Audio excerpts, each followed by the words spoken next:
and welcome to yet another session of Talking Films Online. Today we will be discussing Sham Benegal's The Making of the Mahatma, and the discussion will be led by Dr. Chandrakant Langare. Dr. Chandrakant is Associate Professor of English at Shivaji University, Kolhapur. He has published widely in reputed journals and books. He has edited a book on the fictional works of Joseph Conrad. He has worked as resource person, delivered lectures, and been invited to talk on literature, culture, and film studies at national and international seminars and UGC HRD sponsored refresher courses organized by premier universities and higher education institutes in India. He has presented papers on literary and cultural studies at the international conferences held in universities in Italy, USA, and England. Most recently, he has also published two hefty volumes, a collection of essays on Gandhi, and his own essay on the making of Mahatma features in one of the two. Welcome, Dr. Langare, and over to you. Okay. Good evening to all. Am I audible? Hope that Yes, I'm audible. yes, Yeah. you are. At the very outset, I acknowledge sincere thanks to TFO banner, especially Professor Geeta Vishwanath and Professor Nikhila for giving me this opportunity to share my paper or my deliberations on Sham Benegal's very important cinematic work, The Making of the Mahatma. In fact, I'm not a film studies scholar. My work, as Professor Geeta Madam has rightly said a while ago, that it is on Joseph Conrad. But I have had privilege of presenting my paper on Sham Benegal's early films, Ankur and Nishant, at MLA conference organized in Baltimore by University at Buffalo and Johns Hopkins University. And that, in fact, that can be called vantage point, I would rather say, to study Benegal's films. And I have had opportunities of sharing my views on Benegal's films in one lecture that I delivered 2 years back at IIT Roorkee. It was also on Sham Benegal's early films. Uh, Regarding this film, I was editing book on Mahatma Gandhi with Terry Birdsell of James Madison University, and since I am not a Gandhian scholar and not a film scholar, but in fact, this early things rather dragged me towards film and culture study, and maybe that could be the reason why I was exposed to the art house films or new wave cinema of Sham Benegal and Satyajit Ray, and that could be the reason that I thought that I better work on Sham Benegal's this very important film. Why I call it important? Because there are certain reasons that I will be talking about in my deliberations. The first reason is Sham Benegal. You know that I'm not. He need not. I need not talk about him because he's a veteran Maverick film producer, film director of international repute, and his contribution to to new wave cinema, in proliferating new wave cinema, is well acclaimed or globally acclaimed, I would say. And he was the person who devised the film policy, national film policy. And his films, most of his films, they are often discussed, and he's often been called the activist filmmaker, because always he has some agenda, social agenda, reformative agenda. This is what I feel. In through his most of the films, he deals with the lives of marginalized people. We know that his early films about feudal system and the subjugation of women and that. But when we come to the discussion of the making of Mahatma, Sham Benegal has made it very clear at the very outset that he met Fatima Mir, in Delhi in one of the international conferences, and Fatima Mir handed him over her book on entitled "The Apprenticeship of Gandhi," and she is the biographer of Gandhi and Nelson Mandela. And she wanted Sham Benegal to make films on both, but especially Mandela. But Sham Benegal told her that I don't have much insight about his life, though I know him as a global figure. But about Gandhi, I can be comfortable with. And then we know that, as usual, Sham Benegal's films are not easily made. They are highly, deeply researched. And we find that then the project began. This monumental project, I would say, began with research work and high seriousness, and his objectives were very much clear in the beginning, because he said that Mahatma Gandhi's life spent in South Africa, the 21 years, the long period, is to me it is like unexplored terrain. And he said that I would like to enter into this zone and I would like to make film on Mahatma. And when he read the book of Fatima Mir, and I also, when I was before writing this paper, I also read this book two times, and I found that this book is very interesting. It is different because Gandhi is a very much known figure. I don't call him exemplary figure, but he was the figure who inspired many thinkers, many scholars, and many nations to build their policies, and his idea of non-violence, satyagraha, peace. So he was his notions of peace and all. It is in fact followed by many countries, and many countries, nations were benefited with his ideas. And in this film also, we find that this film talks about not just Mohan, because we meet Mohan and Kastur. Mohan, he was not a Gandhi, he was not Mahatma. And when we find when the film begins in Rajkot in 1893 around, when Mohan receives later from South Africa, and uh, in fact the diaspora of South Africa began in 1862, and by this time there was a good amount of number of people were settled there, but they were facing so many problems with the politics of evil associated with the colonizers there. And in fact, when he receives the letter from Dada Abdullah, his name is, who had some dispute with over some property with his brother, and Mohan was invited to settle that quarrel, family dispute. And in fact, before that, we know about him that he just returned from England. He was a barrister, but when he started his legal career in Rajkot and Mumbai, he was a failed barrister.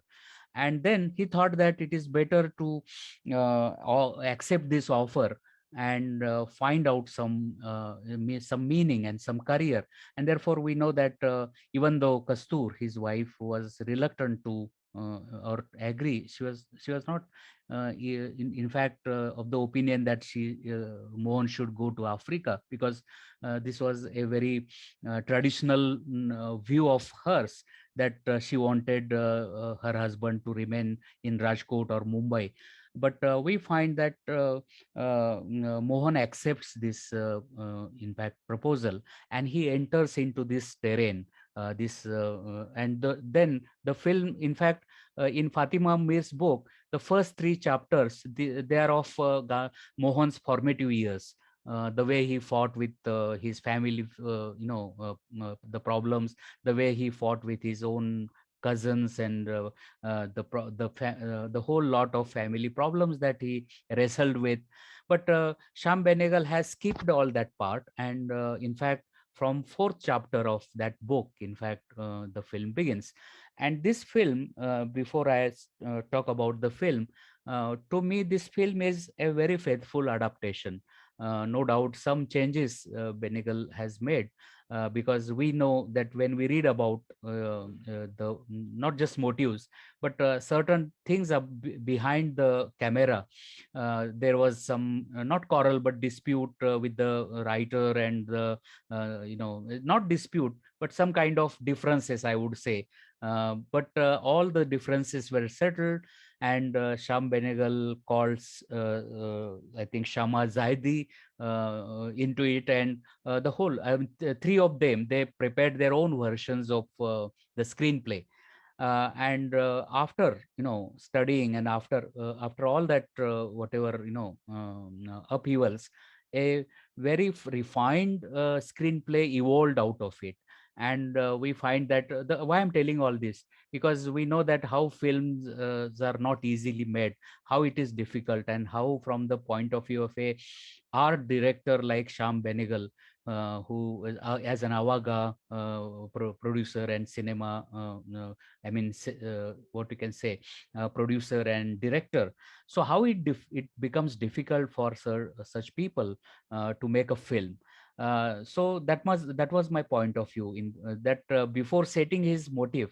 So his motive is very much clear. He said that I started working, or why I embarked on this project, for a reason that it is not just unexplored zone, but I found it is interesting because the kind of Mohan who entered into Africa was not that person similar when he came out of Africa. There was a transformation in his personality, in his bearing, in his socio-political life, his whole lot of personal and professional objectives. And he becomes towards the end of the film, we find that he becomes Mahatma. It was a making of Mahatma. He was not Mahatma that. And in fact, when he was asked about what is the difference between Attenborough's Gandhi and your Gandhi, he said that Richard Attenborough's Gandhi is about Gandhi as Mahatma and his as a leader, and his crucial role that he played in the Indian struggle movement, national movement. But before that, whatever we find him as a mass leader, as a mass mobilizer, as a thinker, as a environmentalist, because we know that Gandhi had Gandhi developed trans and interdisciplinary things, because he was not he was a person like who was interested in almost all domains of life and knowledge. He and in one of the interviews, Sham Benegal has also talked about it, that why you feel that this subject is relevant. He said that Gandhi is becoming more and more relevant because we are living in a hyper consumerist society. We are developing materialistic interests, and I mean the whole world, there is a chaos in the realm of human thought. And the whole world, we find people are in fact embracing with violence, and there is a need of non-violence. There is a need of the conservation and preservation of environment.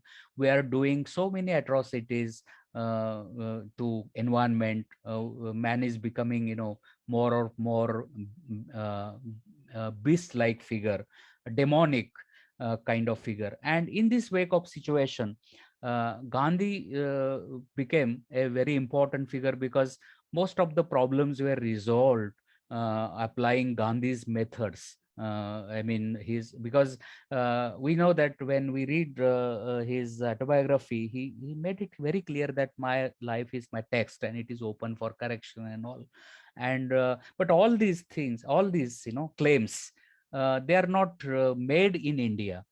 Therefore, at the very outset of my paper, I have quoted Reverend Doak's. I would like to read it. He says, Reverend Doak says, Gandhi's perception about human sensibilities, social power, and political truths began their transformation not in India but in South Africa. And as Sham Babu has rightly pointed out, that Gandhi's life of 21 years spent in South Africa is lesser known to Indians.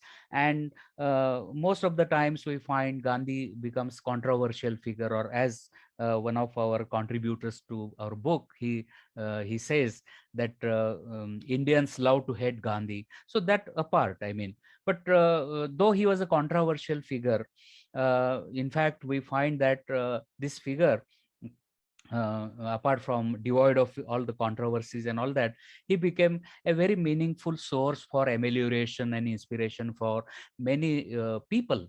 And especially his life spent in 21 years, from that perspective, is very important, because we find that all the experiments of his, that he did in India after his returning to India in 1915, his working with village, I mean, cooperative movements, or his addressing the issues of women empowerment, his ideas, especially the idea of satyagraha, non-violent civil disobedience. No doubt that they are not his own, because he has made it very clear in South Africa also, when he was, that I'm not telling anything new. These are all as old as hills. He has also rightly said about it. But he thought that these are some of the ideas which can be used and which can be proved very useful for humanity to grow. And I think Sham Benegal's objective, there are many objectives which are very clear, crystal clear, when he made this film. Before that, in his interviews, he has also made them clear that one of his objectives is that let the people know about how his okay, how did he find his vocation. Because towards the end of making of this film, in the voiceover of Kastur, we are told that he was when he came back to India, he was not happy to leave South Africa, and he would like to cherish those memories, though in no doubt that his life in South Africa was not like rows of beds, beds of roses, because he wrestled with so many political evil, social evil, and we know I'll be talking about that in another frame. But first of all, I would like to just discuss some of the issues which can help us in discussing this film. So when he left South Africa, came to India, in fact, he was reluctant to leave that place, though it was inevitable for him to leave South Africa and join India, because by that time India was in need of his leadership and his thought-provoking ideas, and above all,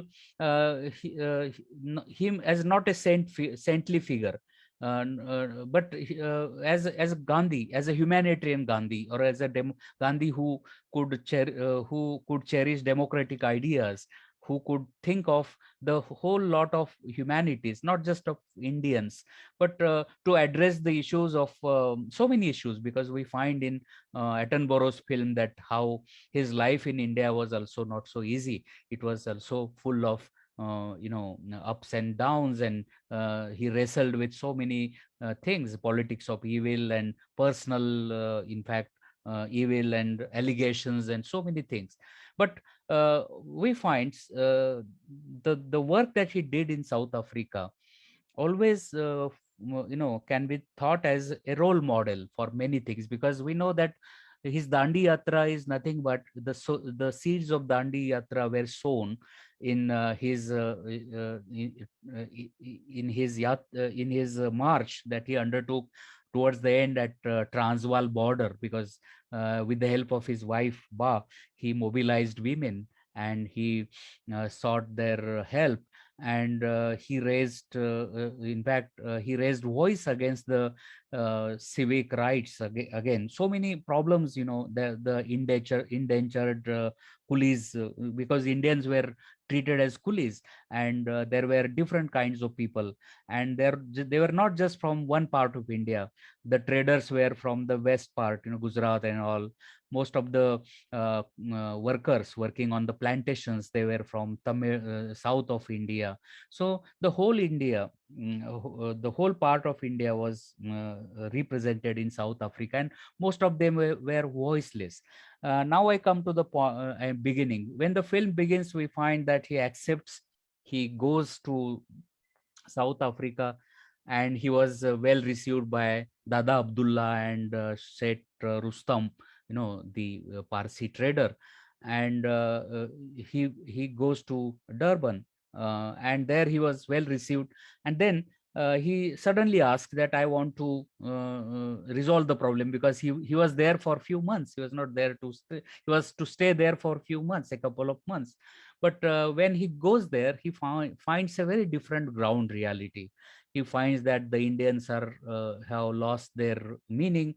They have been treated as coolies. They have been dehumanized, and many atrocities are unleashed upon them. They're mated with so many inhuman practices, and they were the victims of the colonial burden, the white man's burden. And here, in fact, again, the situation in India was different, because here the Britishers, they had vested interest of I mean, the European colony, and therefore the problems in South Africa were more complex than the problems of Indians.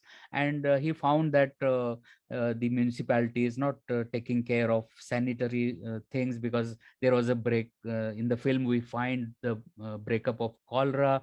Then we in the very beginning, we find that Gandhi resolved the problem between two brothers, and on his way to Pretoria, I think there is very important scene.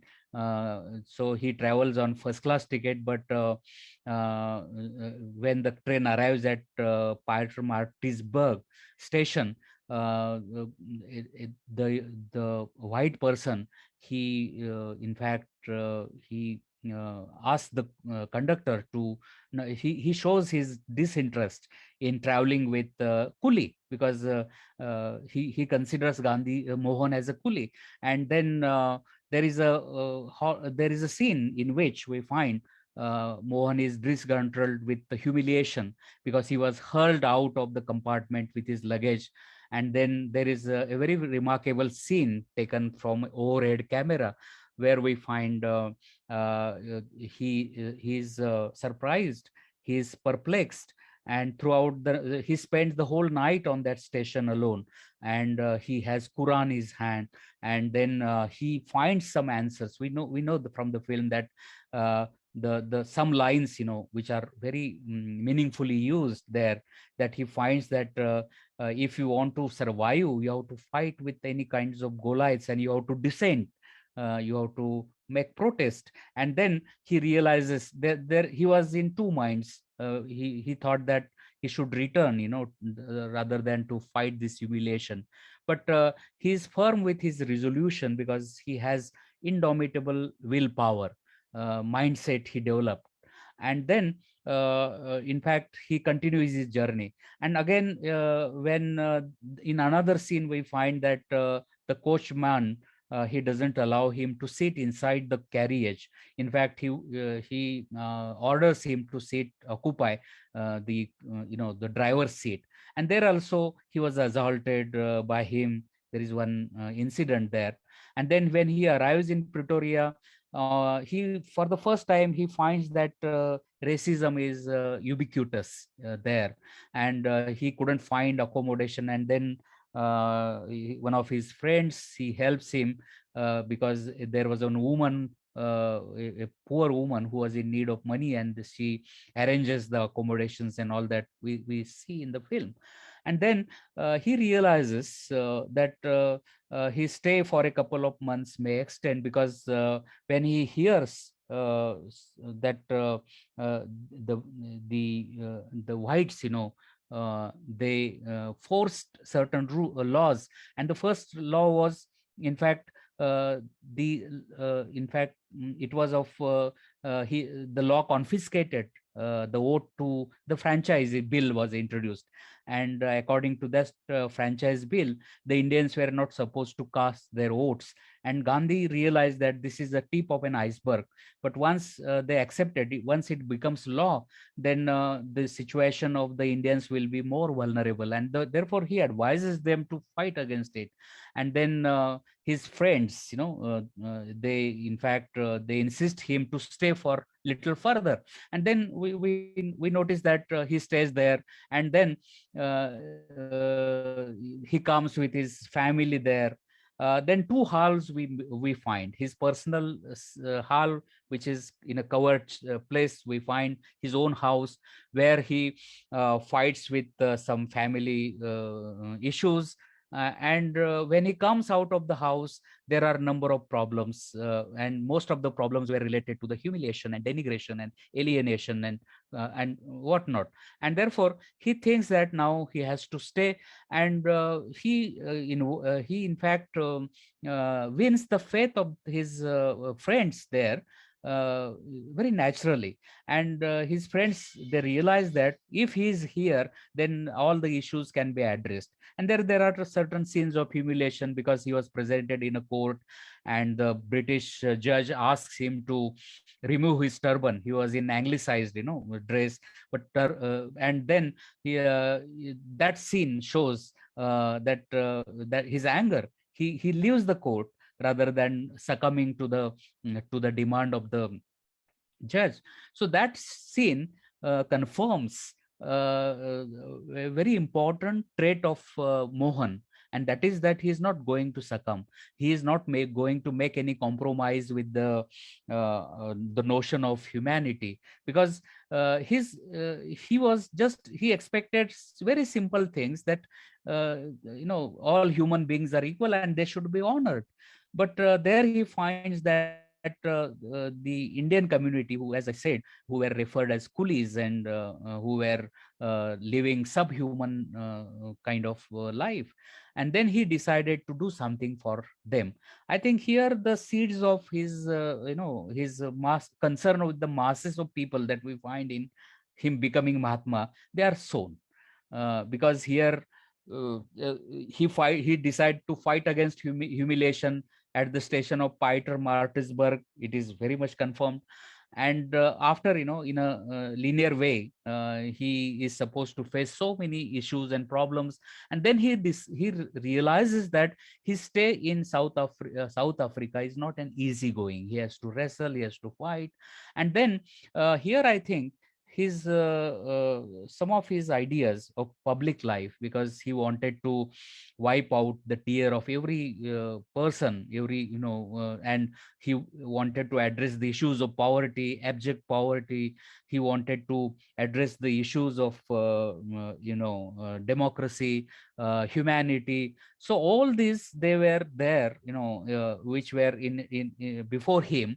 And he thought that now, I mean, in a way, maybe, so he decided to address these issues. And then he decides to stay and with his friends. And then we find the film in a linear way, as a any biopic, we find. So it goes further. And then one by one, he faces the problem. Then in one of his personal self, we find his weaknesses and foibles are also exposed by Sham Benegal. This is a very important facet of this cinema, this film, because in his quarrel with his wife, because there was a very one simple issue, that he asks his wife to clean the chamber pot of guest. And then she considers this as a humiliation, and because it is very natural. And Sham Benegal has talked about it, because in any patriarchal society, women are like serf figures. Benegal talks about, when he talks about Ankur and Nishant. And Kasturi is not an exception. And she doesn't like to be a serf figure or a marginalized figure. And therefore, she quarrels with her husband. She says, I'm not going to clean the chamber pot. And then we find there is a scene that Mohan drags her out, up to the gate.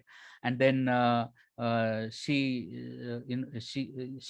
couldn't undergo this humiliation, and she speaks in a very outspoken way that what kind of person you are. In this condition you are dragging me out, and where am to go, I'm supposed to go in this night, and what the other neighbors will think of. This is what she awakens. And then for a moment, when he there we find there is a very brilliant scene in which uh, for a moment he closes his eyes and he develops a kind of restraint, self restraint. And in another scene we find Mohan helps her in because she was pregnant, and Mohan helps her in her childbirth. And in that scene we find that he to be a very human, a very sensible, sensitive human being. So the film shows not just what we can say, the positive sides of Mohan, but it also talks about that also he was a human being after all, and he is subjected to a common run of people. We find that like weaknesses are there, foibles are there, and he is also is a man full of foibles and weaknesses. And but we find Mohan shuns those weaknesses in due course of time. Even when he comes to India, we find in his life spent as a Mahatma in India, he also was a controversial. He also openly made all his weaknesses public.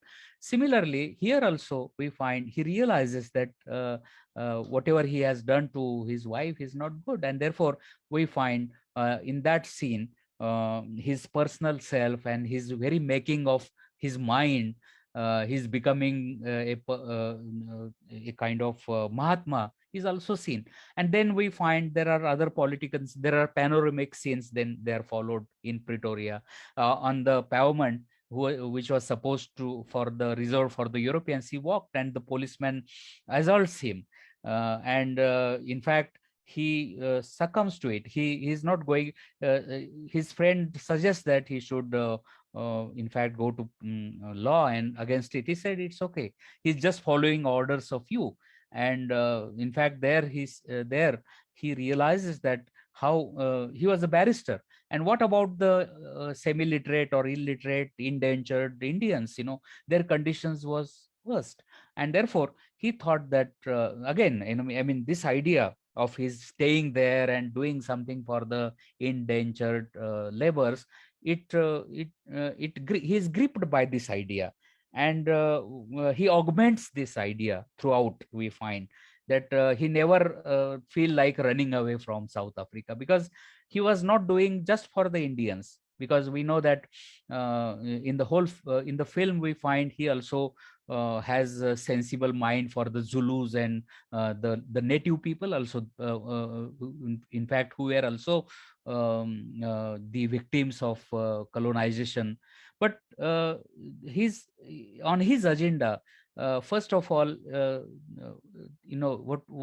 people, the reformation of his own people was important. And therefore I think there in this film we also read about that he wanted the local people have their own associations, because then one by one all the civic and human rights were in danger. And Gandhi now here is Mohan has to stay there.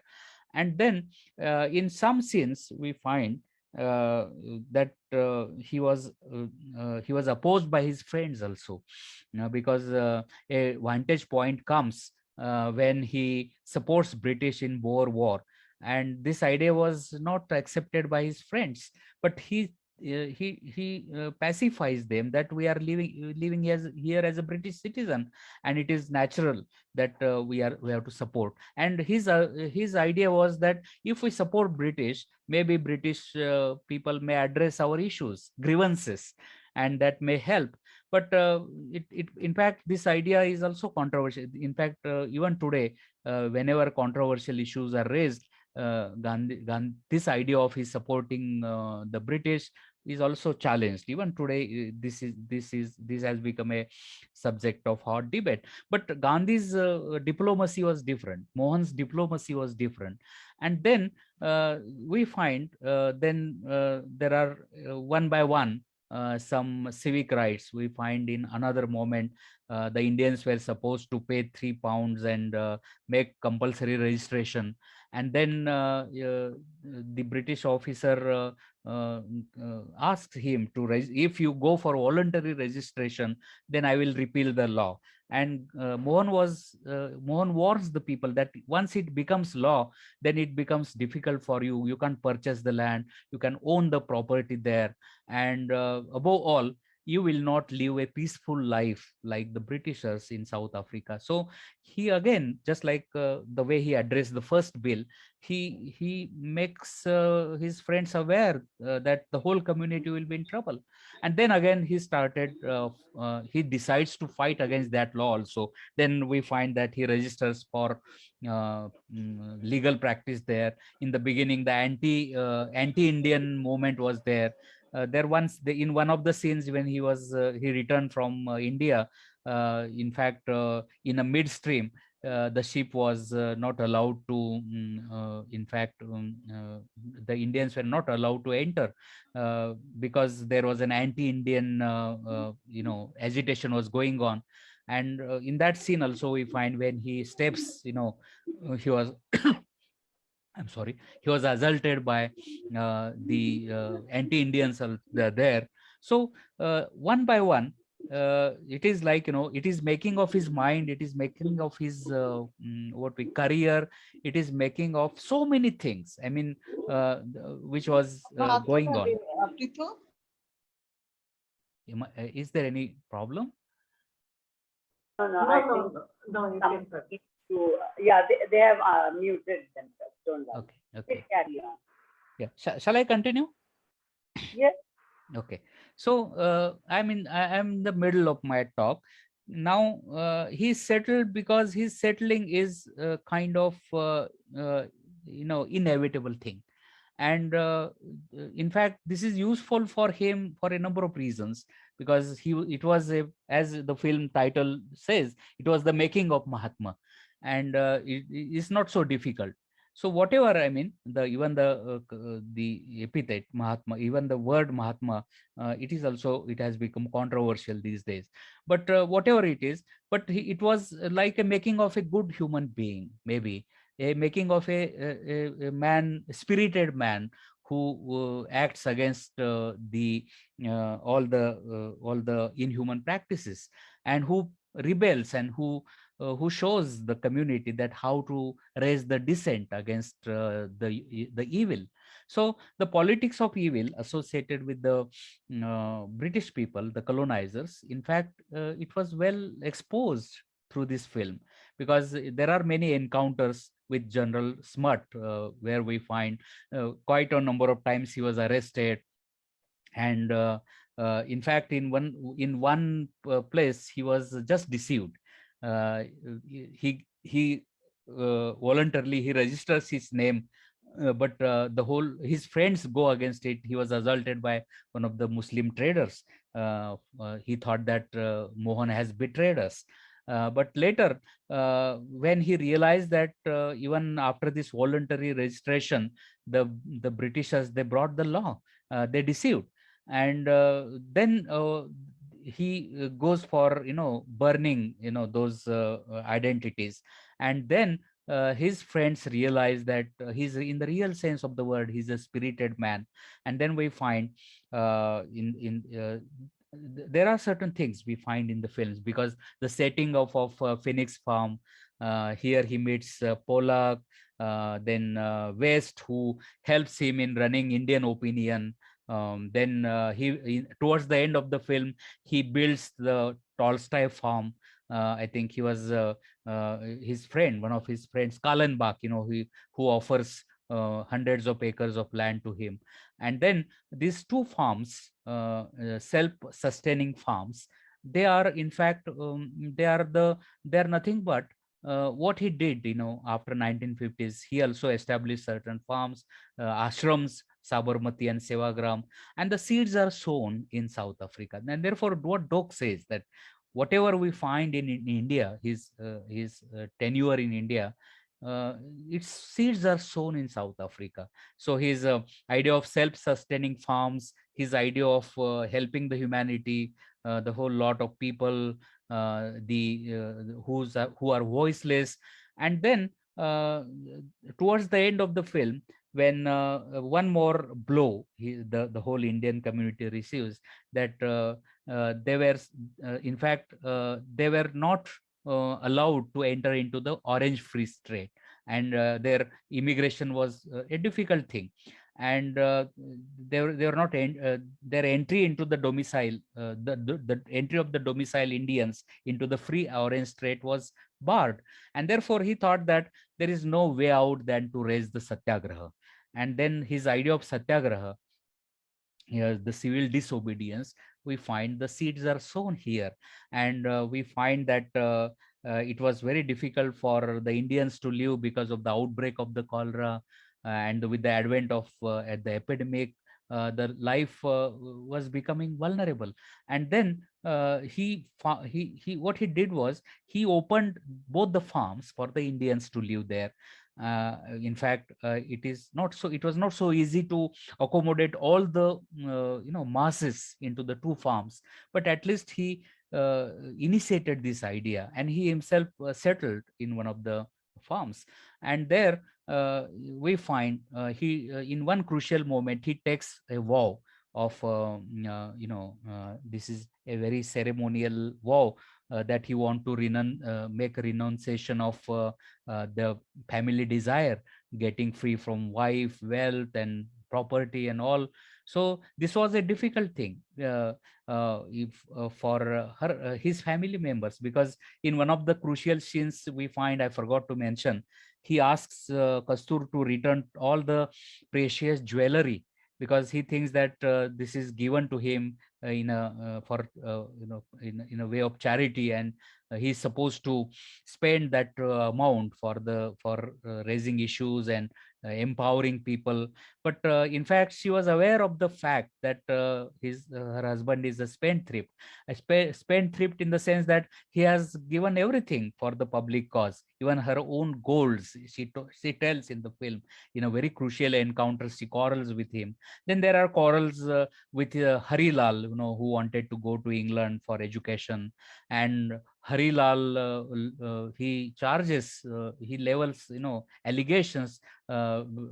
He calls his father as egoist, and he calls his father as patriarchal, and he also shows that why there was problem with Harilal, that he couldn't understand why his father could not attend his mother when she was ill. He was in prison, and the real reason was Mohan, he did not want to succumb to British uh, uh, by paying, because he was asked to pay a certain amount of fine, and then he was supposed to release. But in fact, in one of the letters, this is very ceremonial letter, where he says that if you die, I mean that letter talks about his very idea of life, that in fact, I'll be very happy to meet you. I would have loved to attend to you in this wake of situation, but I'm very sorry that I can't. I don't want to surrender to the British. But even if you die, please remember me. Something like, that later, very sensible letter, I would say, where we read about the symbiotic relationship between husband and wife. And in fact, Harilal did not like this idea, and he rebukes his father. He scolds his father that why you didn't pay attention to her when she was ill, serious. She was on her deathbed, and you were reluctant to visit even from. You could have visited by paying fine. So, but for all these questions, Mohan had no answer. He just, and then we find that he comes back to Mumbai. He marries the girl of his choice, and all that. So all these family feuds, and the public, in public life, the politics of evil that he was facing, So between all these two halves, his life was suffered, but he never thought it as a suffrage. He thought it as something, as a kind of lesson to learn.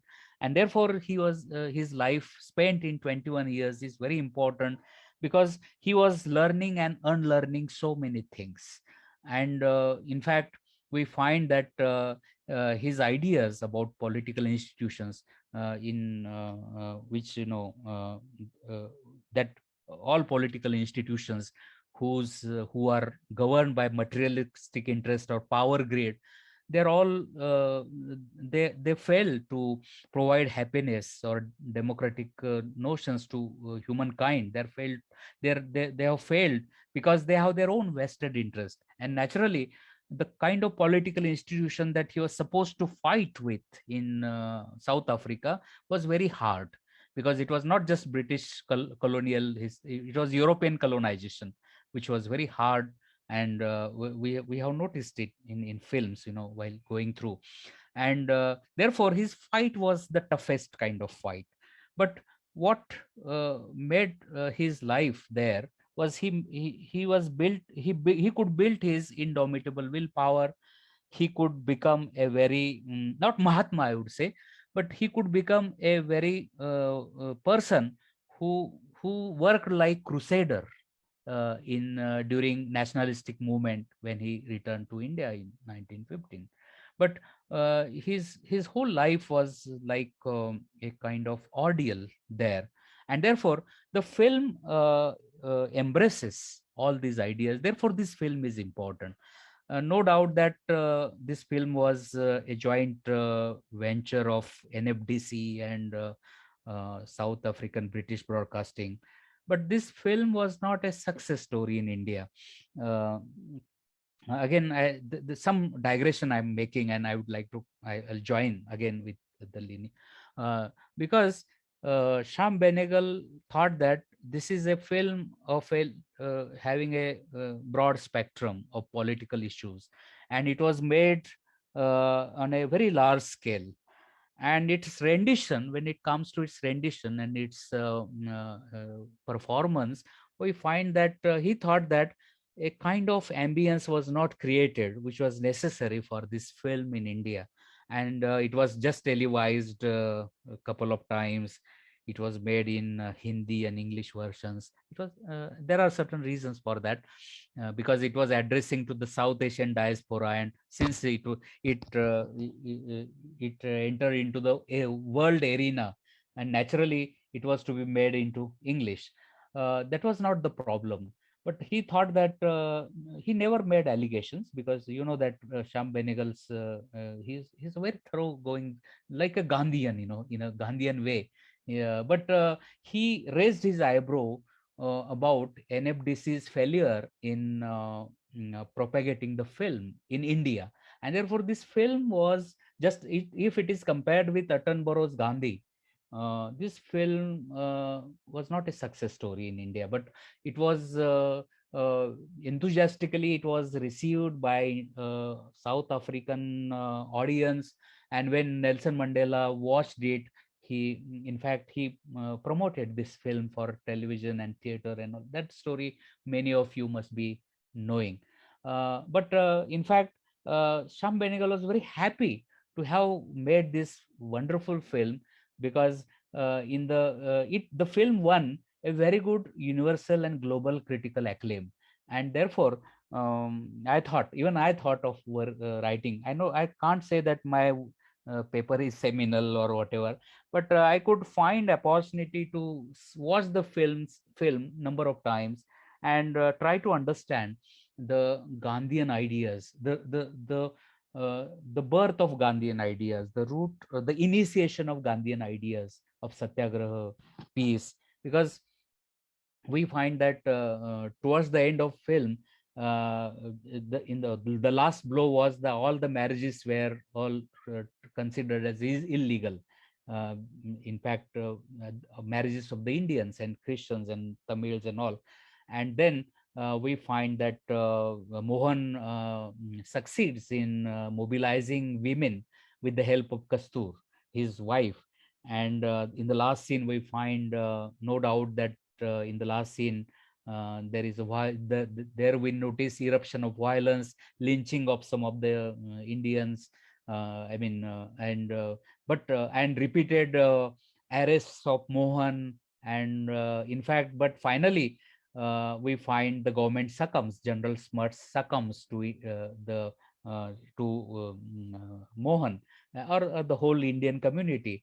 And we find that when in the crucial encounter with General Smuts, where we find Smuts tells about that, yes, we are going to allow the Indians in the Orange Free State, and we are going to legalize the marriages and all that. It means that Mohan thinks that it is a time to go now to India, because no doubt that he won the victory, but that victory is even not it was a very pinching one. Therefore he shaves his head, he puts on cotton clothes, and towards the end of the film we find him a totally transformed figure, transfigured, a total change we find in his attire.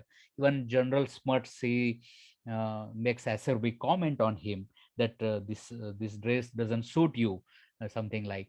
But he tells that why he has shaven his head, because yeah, he talks about that heads are shaven for in the hour, at the hour of morning, and therefore he tells that many of his comrades, they lost their lives in the march, and for them, he shaved his head. And towards the end we find Gandhi is walking across the sea, and there is a voice over of Kastur, that he was very reluctant to leave South Africa, because India was calling.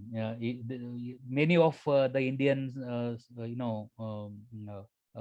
figures like Tilak and Agarkar and so many. Later on, the whole lot of Indian struggle, people who partake in Indian struggle movement, they're waiting for him, because they were very keen about, his ideas, his popularity. And his popularity was not made overnight, and they were all aware of him through Indian opinion, his own, and some other reasons. And one more thing I forgot to mention: whenever he was arrested, we find that there was a kind of global tension. I mean, a kind of pressure, global pressure on the rulers, the colonizers. And therefore, every time he was, in fact, he was arrested and he was just relieved. And finally, after going all these ups and downs and upheavals, he succeeds in his mission. And therefore in the end we find that he comes with a in fact, there is also a comparison made with Ford's film. I've forgotten the title. It is on Lincoln, maybe. And that is also a biopic in which the hero, the protagonist, towards the end of the film, he awakens from bed and he goes towards a hill. But here, the hill is also a barrier. But here, it is not like that. Here, we find Mohan in his attire, that got that newly worn attire and shaven head. He walks towards, towards sea. And this sea is a boundless sea, and he has many challenges, to face. We find that if we see Attenborough's film Gandhi, we know that the other side. Maybe therefore Sham Benegal has, in one of his interviews, said that my film is like a kind of preface, a prelude, prelude to Attenborough's Gandhi. And therefore this film is important for me, or I don't know about the audience. I'm not a film study scholar, but this film is received by critics and audience, maybe for this reason, that this is something different. And above all, what the message of the film, because in the voice, through the voiceover, we hear that Mohan says that I found my vocation there.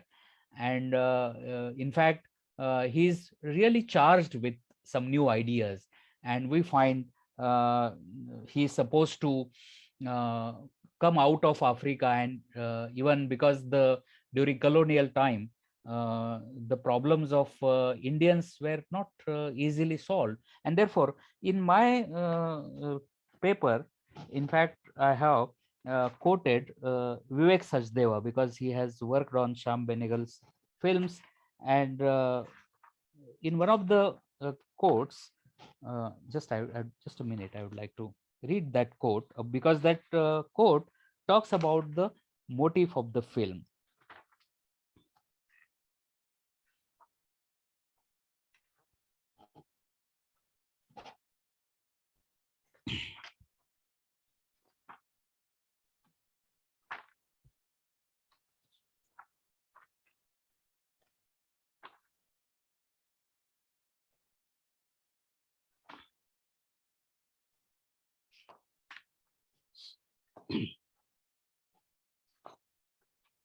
Yes, uh, he says the film is reminiscent of the common historical thread between India and Africa in post-colonial, post-apartheid times. It makes an important contribution to post-colonial thought because though he joined India in 1915, the colonial hangover was becoming tight. It was tightened. It was becoming more and more vulnerable and troublesome, and therefore, his entering into this terrain was also a very meaningful act. Only thing is that uh, so his apprenticeship is done already. He was Mahatma when he was in South Africa, and therefore it is absolutely right. And one more quote that I need to in fact read before I conclude. And again, Sachdeva says that this film is not a hagiography of Gandhi, as it gives a balanced view of Gandhi by showing his human weakness while narrating journey of becoming Mahatma Gandhi. So as I pointed out rightly, so in my deliberation, that this film is not just talking about his being heroic figure or just like we find in a popular film, but his weaknesses are also they are also been projected uh, through the visuals, and this portrayal is very meaningful, not because he fought with the Black Act and not because that he laid the foundation of the farms, or he laid the foundation of Natal Congress, and he not because of that, but this is because his own journey, in his own journey of making becoming Mahatma, he never intended to become Mahatma. So this is also very important, but we call that he became Mahatma, so making of Mahatma, maybe that could be the title.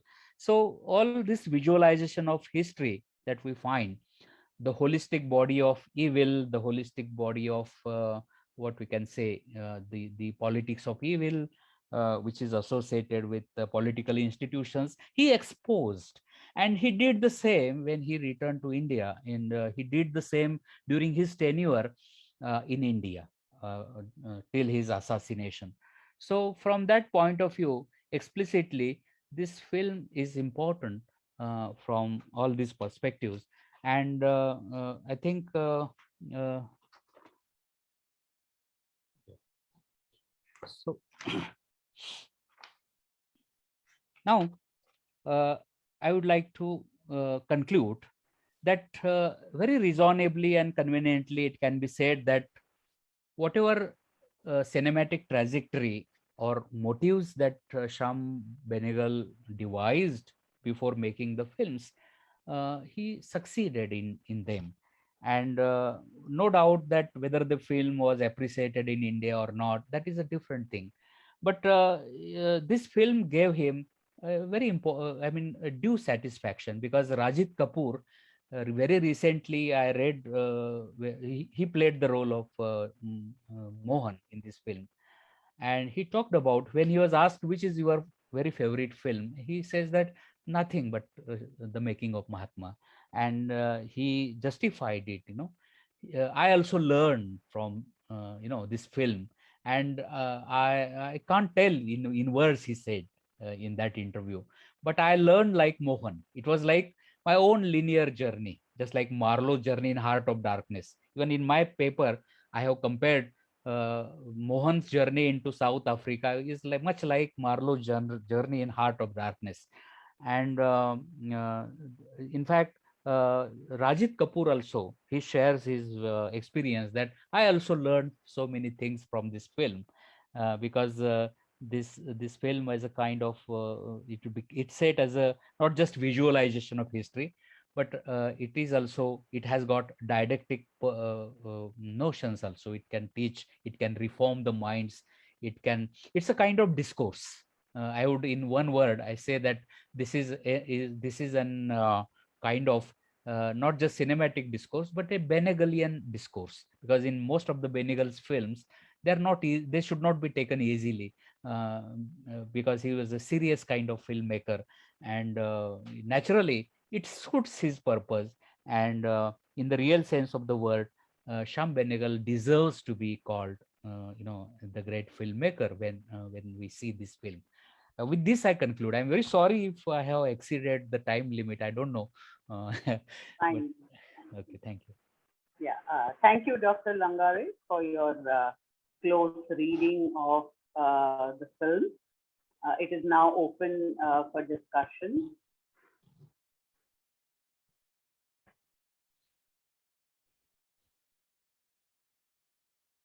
Okay.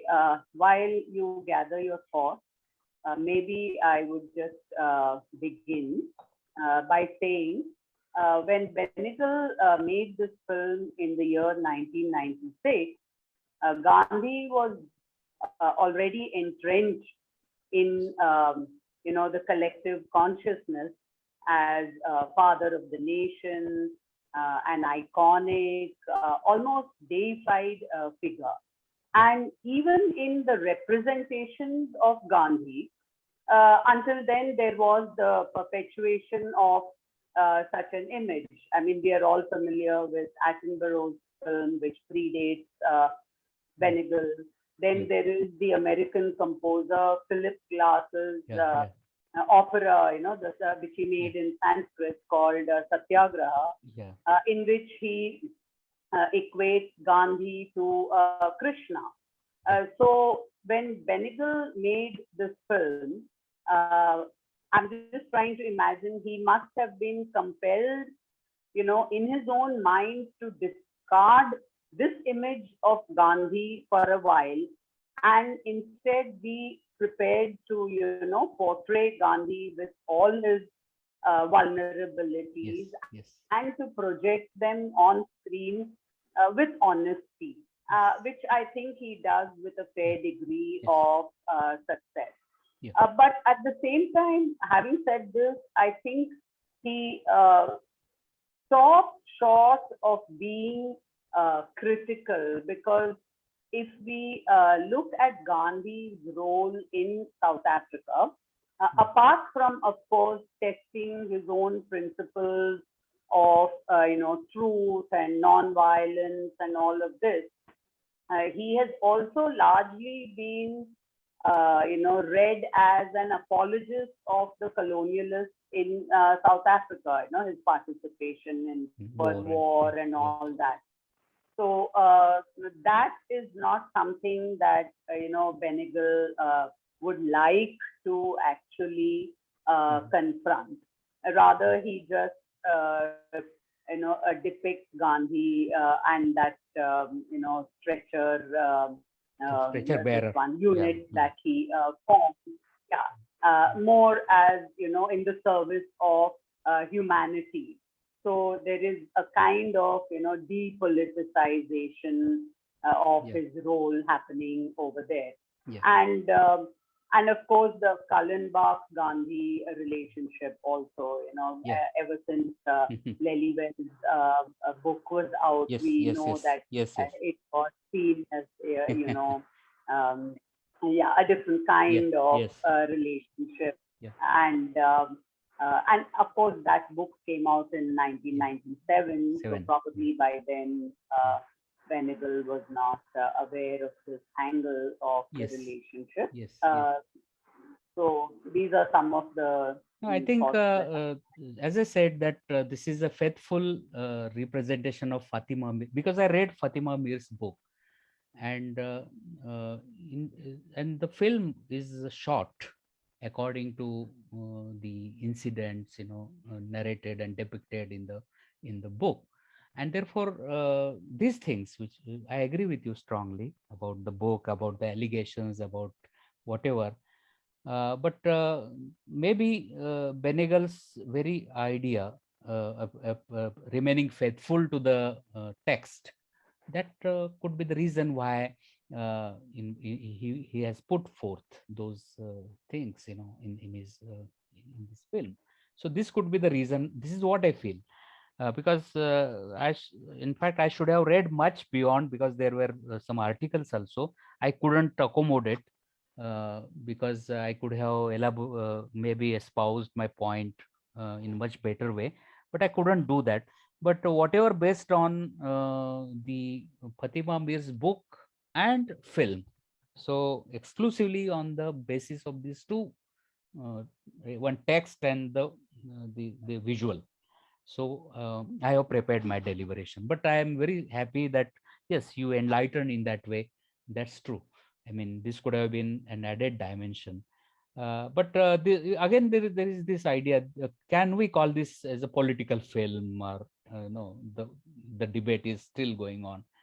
But I find this, though the motives are political, but this film can't be called political kind of film. In every biopic we find that biopic of an artist, biopic of a political leader. Accordingly, the biopics are made as the what we can say the life is. But about this film, Benegal's interest is much, is in sharing the transformation, and showing letting the people or the Indian audience know about that how his life, such a long period of 21 years, they are the crucial time, not just for his own self, but him as a public figure, not an exemplary figure, but as a thinker, as a philosopher, though it is also challenged and all that, but still he's accepted by the world. Still, his notions of what we can say satyagraha and peace and non-violence, they have been accepted. And we have seen this when he was assassinated. Almost 90% of the flags were lowered to uh, to pay respect to him. And for more than month, uh, the newspapers of the world, leading newspapers of the world, outpoured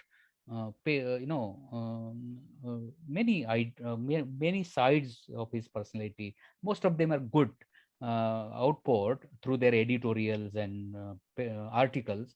It means that though we can't, he even did not claim exemplary figure himself. He was always claimed himself to be a common run of person who is supposed to address the issues of the people and all. So Sham Benegal's motive, I think this film has really, this is good film in that sense that Benegal has put everything in that order, and this can be called, in the real sense of the word, of what kind of cinema we call it, art house cinema, in the real sense of the word, because it creates whir in the minds of all kinds of audiences, not just literate, but even illiterate people also can understand this film and can get the meaning. No, this way. This is what I feel about this film. Therefore, I in my deliberation I called this the most successful films that he has ever put forth. So, thank you. yeah. Anyone else would like to step in at this point? Any comments?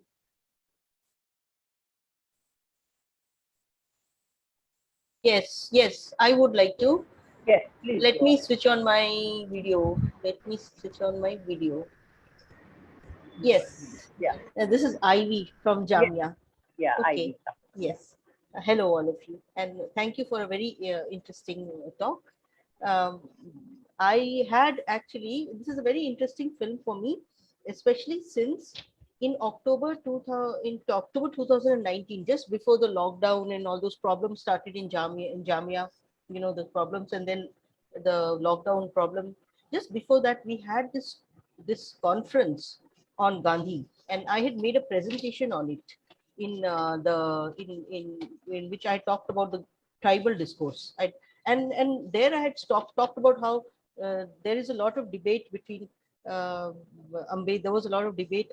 There's a lot of discussion about the debate between Gandhi uh, and uh, and Ambedkar, but hardly anything about the how uh, Gandhi had looked at the tribal predicament. So, what was the tribal discourse? So here we had been asked to look at. We were actually working on the literary representations of Gandhi uh, uh, in these books. So I managed to find Mahashweta Devi's short story Doloti and had worked on that. And then besides that, I also looked at how Gandhi had been seen as no how there were two or three different historians, anthropologists and historians, how they had looked at Gandhi's work among the tribals. And then I had finally ended up with the conclusion that he did not really understand the tribal predicament.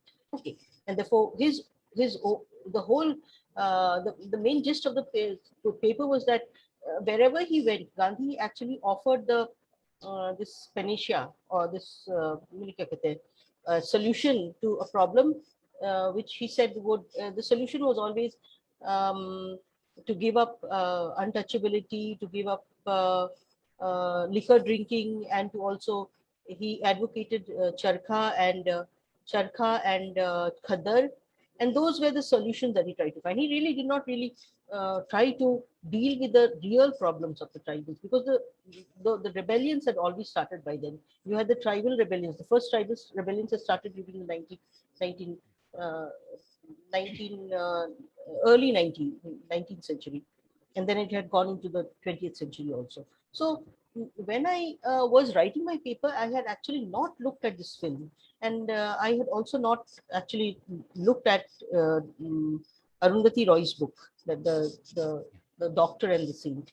But when I saw this film, and I um, uh, also watched an interview by Arundhati Roy, which is on YouTube, then I realized that that actually there were many other aspects to Gandhi which should have been added here to my paper, and this is what I thought that I could talk about here.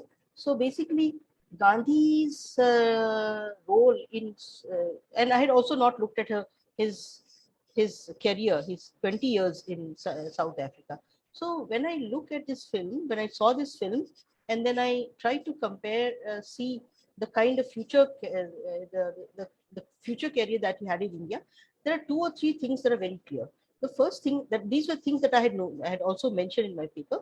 The first thing was that Gandhi had come to Jharkhand, to the tribal areas, heartland, and he had visited Ranchi, Jharkhand, the tribal areas. It was not Jharkhand, it was Yeah. Bihar. So that this was an area which was now it was at a time when Gandhi had come back. See, Gandhi had come back from um, South Africa in 15. 1914, 14 or 15, 15. yes. And in by the year 1907, 1907, the Tata the Tata Steel had already started.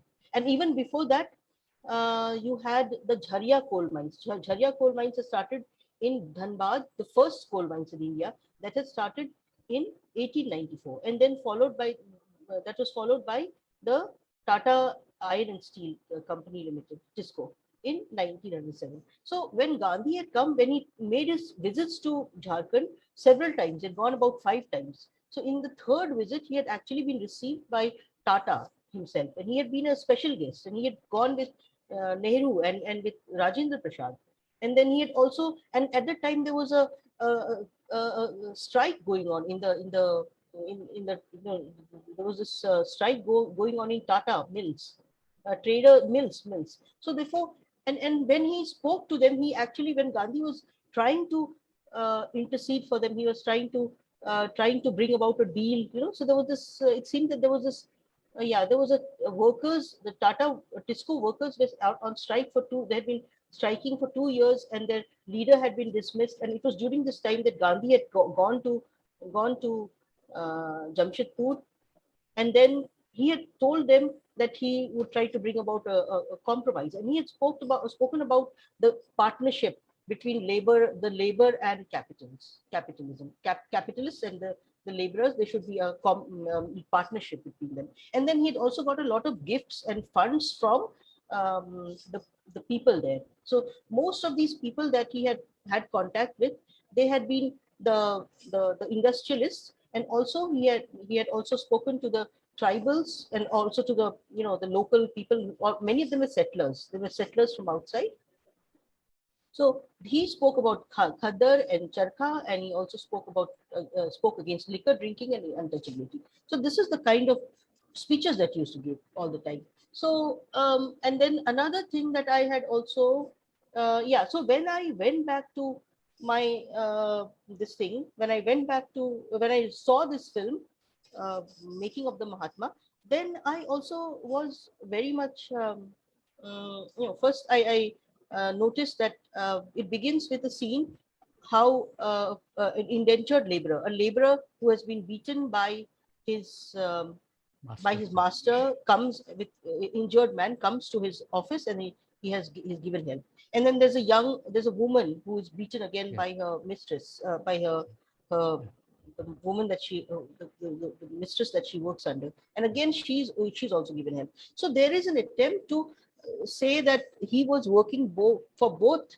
the poor people, the poor Indians, the indentured laborers, or people who were working, as on a very low wages in Africa, but and also for the traders. So because there were two classes of Indians there. There were the traders, the rich traders, and then there were also the indentured laborers. So indentured laborers' condition was very poor. They were the lowest. I mean, they were the like bonded laborers in India. So therefore, this attempt has been made by Sham Benegal to say that he was working with both of them. He was trying to help both of them.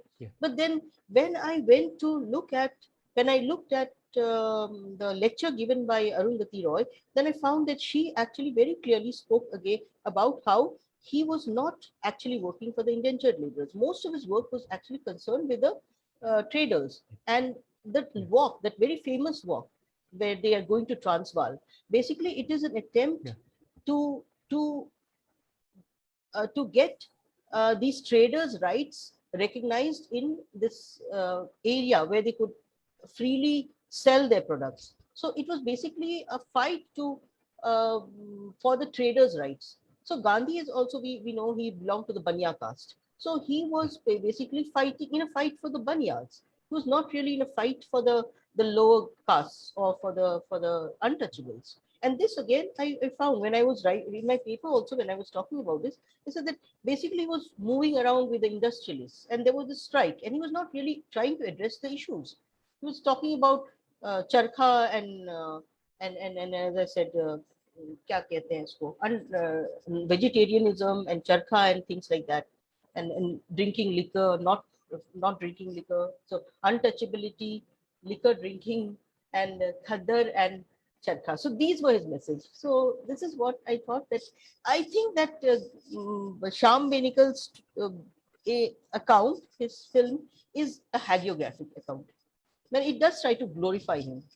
It is not giving the complete truth. And again, let me also refer to a very interesting film which was made by Benegal on Subhash Chandra Bose. So this is actually a review that we was teaching some time ago. Let me show this book. This is a book which we're teaching. This is a book prescribed in Delhi University, and this was prescribed also for Jamia for some time. And this was Fluency in English Part 2. Okay, and in this you have a review by Mihir Bose, and Mihir Bose is talking about Benegal's film on Subhash Chandra Bose, and here he also says that he has taken some liberties with the truth. iska veracity, matlab the accuracy is not there. So therefore, he has also pointed out about how Benegal has not really actually given the complete picture. Okay, and then Mihir Ghosh himself had written a biography. Had written a biography of Subhash Chandra Bose, and he talks about how his biography, how he has seen the events in Bose's life, and how Benegal has, portrayed it. So therefore, you find that Shyam Benegal does have this when he deals with these very important figures, this rather controversial figures Subhash Chandra Bose and Gandhi. He does seem to have, tried to stay away from these controversial areas. He's tried to water down. थोड़ा उसको ये करने का. He tried to mellow it down. He did not really make any, as I think just now Geeta Vishwanath also said, that he does not, he politicizes it. He tries to depoliticize it. So this is something which you find not just in this film, but also in the other film on Bose. Yeah, I agree with you Yes. very strongly. But Yes. his idea of being faithful to the text, because in the text there is just whatever what I found in the text and in the film, there is a linear correspondence. Whatever Fatima Mir has made clear in the text, and therefore maybe he could be. I mean, his idea of remaining faithful to the text, and that could be the reason that all other ideas, they are not been focused, maybe. But one more thing, when you were talking about this, there is one criticism that even Gandhi's life spent in South Africa is also a peripheral thing, something called, because his Attenborough's grand scale notions of Gandhi, where he want. But when I was editing book on Gandhi, Professor Bhikkhu Parekh has in his foreword, he has written that when Attenborough met Nehru before making this film, Nehru warned him that don't make him Mahatma, because he is too human to be Mahatma. But we find when the film was made in a grand scale, again, maybe because maybe kind of maybe he has discerned, because the whole film seems to be about Mahatma. I mean, there is this what we can say, the figure is very central.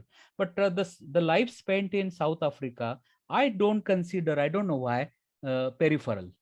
To me, that appears to be central, because if his ideas, they are initiated in that land, for in Ellen land, then how can this become a peripheral? And he was not there for 5 years. He was there for more than 20 years. 20 years, 20 such a about. large the space, time juncture that he spent. So again, I don't know why. Maybe I may be wrong, but I don't consider this film as a peripheral subject.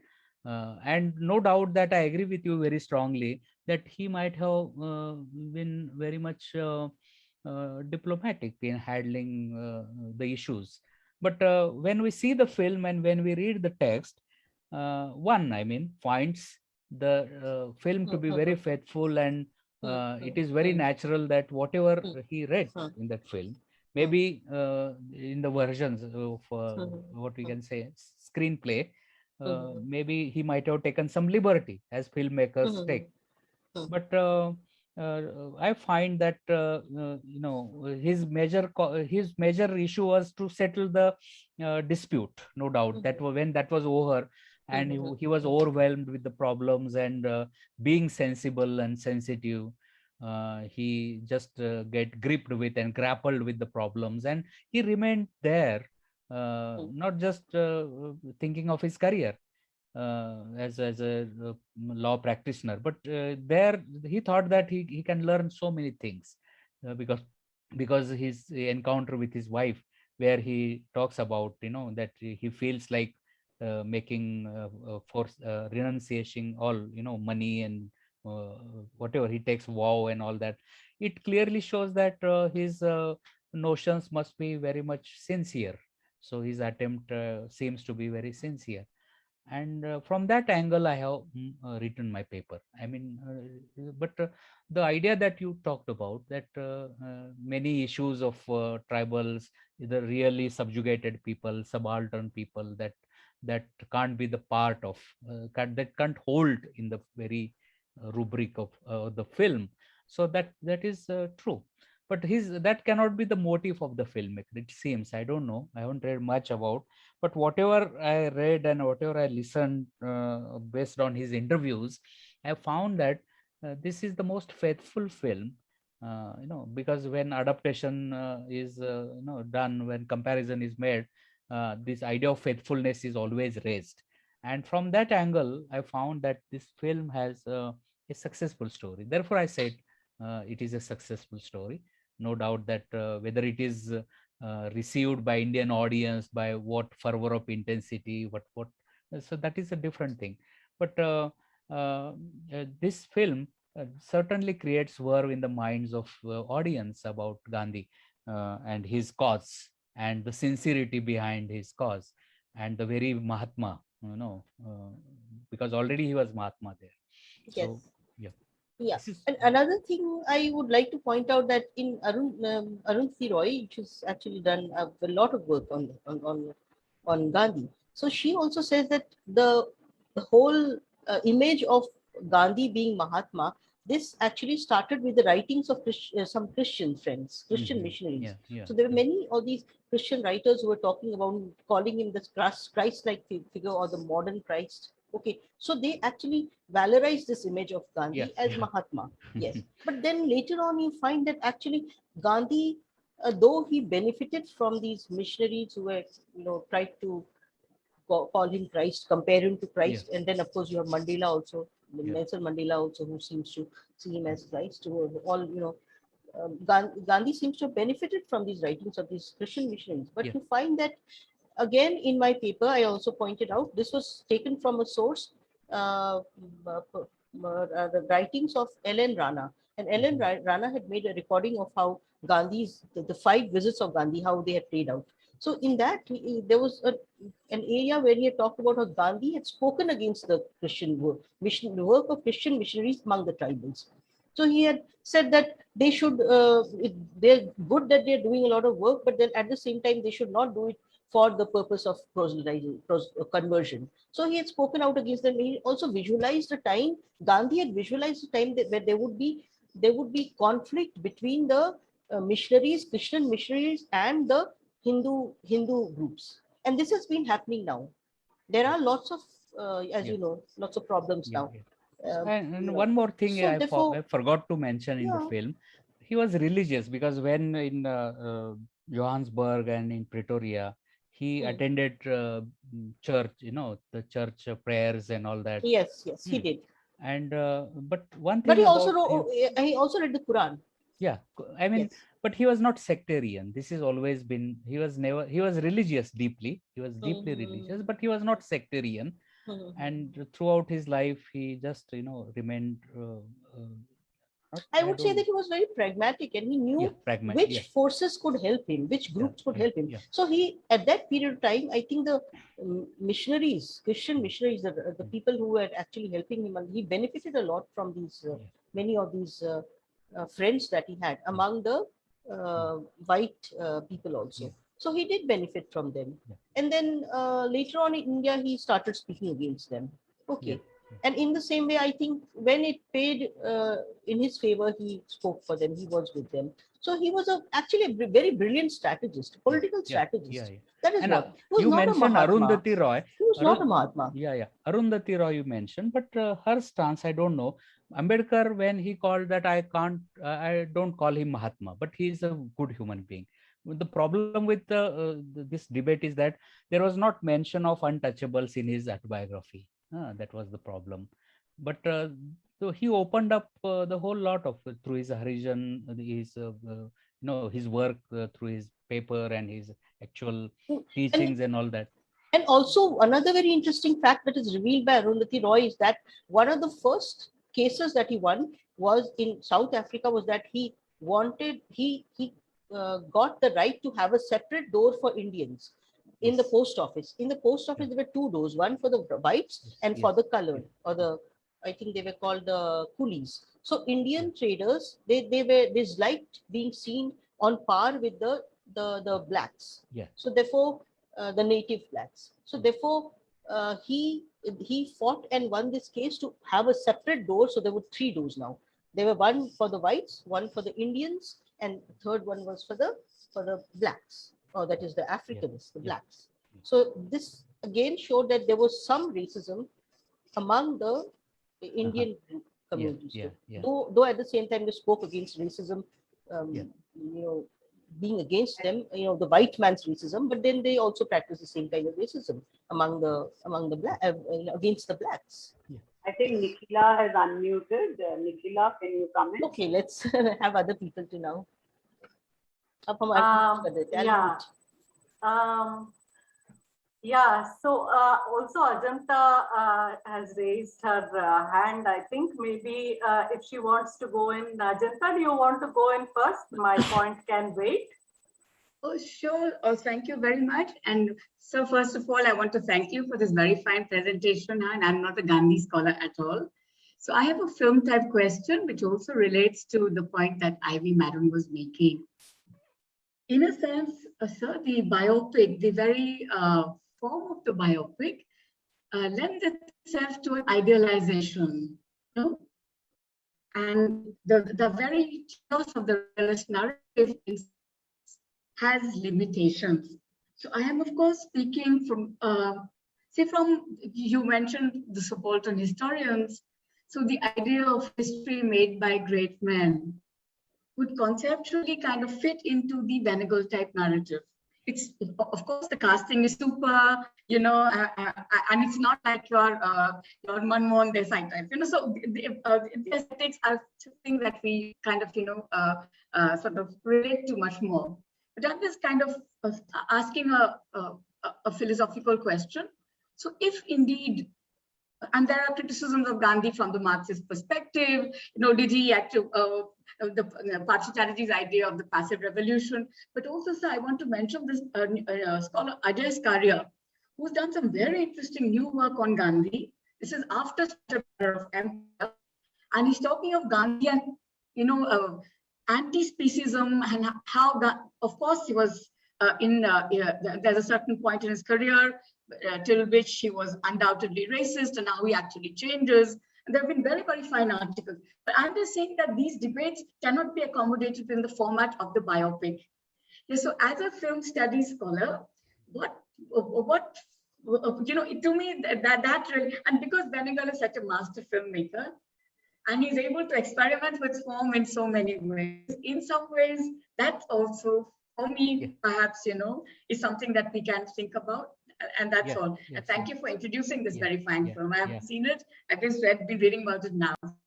And there is one point, thank you very much. While talking about his motive, he stressed the idea that he's becoming more and more relevant today. And therefore, I thought of making film. This very motive gives a lot many things. I would say plethora of things, because as you rightly pointed out, in a biopic, this idealization is very, apparent, no doubt about it. But while making this film, he also made a fine balance, between this. So in a way, he idealizes the image at the same time. What he does is, he shows that how this topic is relevant, and therefore I said that it is not a peripheral subject. It Sure. seems to be a very central. Absolutely, absolutely. On that aspect. Thank you. Yeah, Sure. so, yeah, thank you. Nikhila, would you like to come in? Dr. Langare, thank you very much for your presentation. I think this is work that you're familiar with, so you're on familiar territory with this film. So we're really happy to listen to this presentation and listen to all that you had to say about the film. We did try, Geeta in fact did try a great deal to get Benegal to be part of this discussion. But unfortunately, he emailed us saying that he would be away in Dhaka and so would not be able to join us today. My point, I mean, I want to say a little bit about what I felt was the mode of representation that is happening here. I mean, about Gandhi as a person, as a historical figure, as someone who has been viewed and reviewed. I think we all have our own perspectives, about the figure of Gandhi. But what I felt was happening in the film, for instance, I felt that, Ajanta was speaking about this idealization. I had watched this film earlier, and I think probably in the 90s when it was immediately released, and at that point I had thought that it was, as you said, it's kind of opening up a side to Gandhi, and this especially coming after Attenborough's Gandhi, I thought was a very bold and different kind of attempt. But yesterday, day before, while I was watching the film, one of the senses I got about the film was the figure that is being created on screen for us is a kind of obscure figure. In other words, it's kind of opaque, partly because it seems that there is a refusal in some ways to interpret Gandhi. So any of his actions that we see are all kind of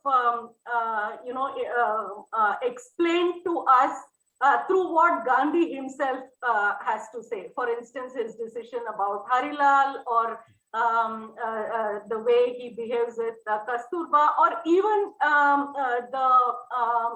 the decisions that he takes vis-a-vis the whole struggle over there. So everything is explained to us almost as if at face value, or in the sense we have to take what Gandhi says as the explanation, or at the most the only vantage point that we have as viewers is, okay, we know he's doing this because he is Gandhi, because this is how this is his politics of satyagraha, or whatever it is.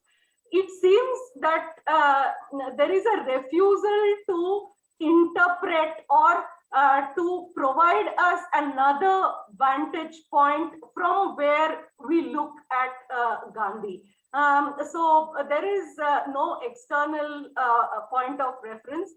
Even in the kind of conflict that he has, with Kasturba, or even with any of the other people with whom we see his clash, ultimately it is Gandhi's perspective that the film kind of forces us to embrace. So in other words, there is no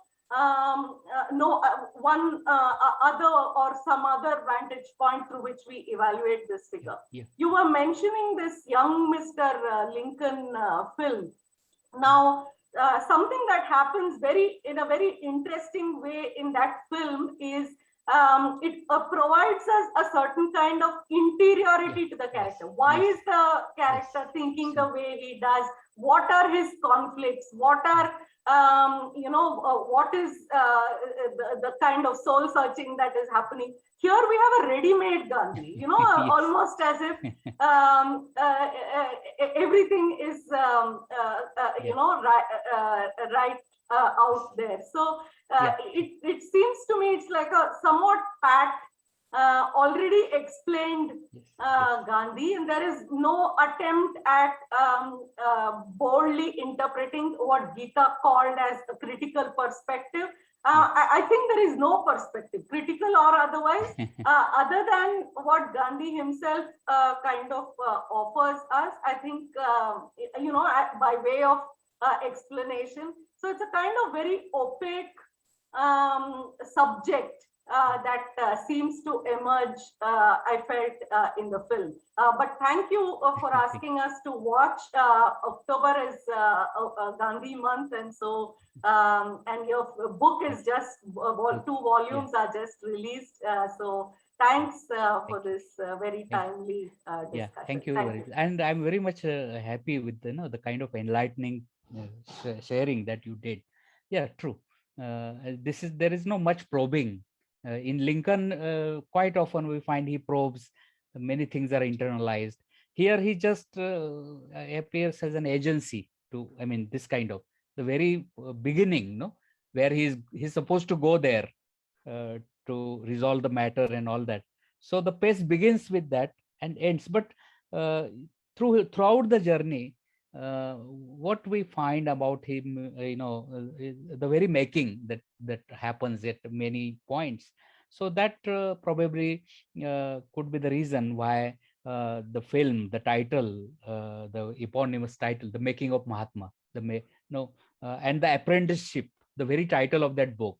After all, this is an apprenticeship, and where it is like a training period. It is his becoming of Mahatma. And I agree with you that certainly, there are some certain lacunas or some pitfalls in the films, but I saw this, through this angle only. I don't know whether I was right or wrong. I just read the book 2-3 times, and I saw the film. And some liberty as a filmmaker he took, but I found him successful on the very ground of the perfect adaptation that he did. So that was the point. But I agree with you that there are certain pitfalls, no doubt about it. This can't be called, but it can stand in the ravages of time, just like Attenborough's Gandhi stands. It is appreciated and accepted. About this film also, I feel personally that this film also may stand in the ravages of time and will be appreciated for its cause and for The his other film that comes almost a decade after this one is Feroz Khan's Gandhi, My Father. Yes. And there you find what Nikhila felt was lacking in this film, and that is the presentation of an alternative vantage point, from which to view Gandhi's actions, because there the focus, of course, is on the father-son conflict. And you get to see Gandhi through the eyes of the son Harilal, and Gandhi is shown there as somebody who is actually vexed by his son's perspective on him. I think Tarkeshwar has raised his hand. Tarkeshwar, please go ahead. Thank you, Gita. I think the discussion is getting interested in the sense that there are 3 layers at which the discussion is happening. One is looking at Gandhi as an historical figure and our own ideas about Gandhi. We are trying to either see that in the film, or we are not seeing in the film and we are criticizing it. So trying to engage with the representation of Gandhi on in this film in terms of our own construction of Gandhi as an historical figure. And the second one is about the point that Chandrakant Langare is consistently making, that is comparing with the book Apprenticeship of Mahatma. So in that sense, he is looking at it as a kind of adaptation. And then the third position is looking at this film itself as simply as a biopic. So there are 3 levels to it. Now the question is, what is a biopic? Should we look at this film as a biopic? When we say biopic, it actually brings us to the question of the life and the representation of it on screen. But when you look at it as an adaptation, then it becomes the text and the film. Feature length film. Yeah. Yeah. So in that sense, uh, in this movie, I think though it is if it is a biopic plus adaptation, I don't know how to look at it. I think most of the biopics are actually adaptations. They're based on some books that have been already come out as a biography, like a biography. So in that sense, can there be a biopic without a biography, directly lifting it from so-called the life, or it has to be mediated through the book? That is the question that I'm trying to raise. Here, I think though Professor Langare is insisting that it is a perfect adaptation, but I would say that as a translation studies scholar, you can't have a perfect adaptation because the nature of book itself is completely different, and the nature of a film, that to a biopic, would be completely different. There will be differences, but more or less it is based on the book. That's the point that you are trying to make, and I think it is well taken. Coming back to the question that Nikhil has raised uh, about not being critical of Gandhi, I don't think it is not critical of Gandhi. I think it, as Professor Langare pointed out, he is trying to balance things. So it is series of incidents have been culled out from the biography, and they have been represented on screen. Yes, there is no voiceover, there is no connections many a times, Yeah. and as Ajanta was trying to point out, it is because the nature of the biopic and the time that is available for the filmmaker to bring in what could be brought in or what could not be brought in. So these are the issues. But these incidents are carefully chosen. I think there are three levels again in this. One is what is happening in the public domain. Gandhi engaging with merchants and the laborers and the diasporic community. This is the public domain. What is happening in the public domain? What he is doing with them? And as a contrast to that, there I think very few uh, critical comments are there on Gandhi, except one or two questioning the method that he is adopting.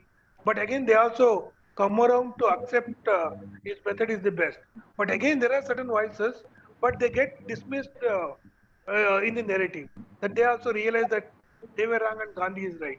But there are few voices, but the strong voices of dissent come one in the family, both the son and the wife, and the other comes from the colonizer. What they think about Gandhi, what is their attitude towards Gandhi, and what is their point of view about what he is doing.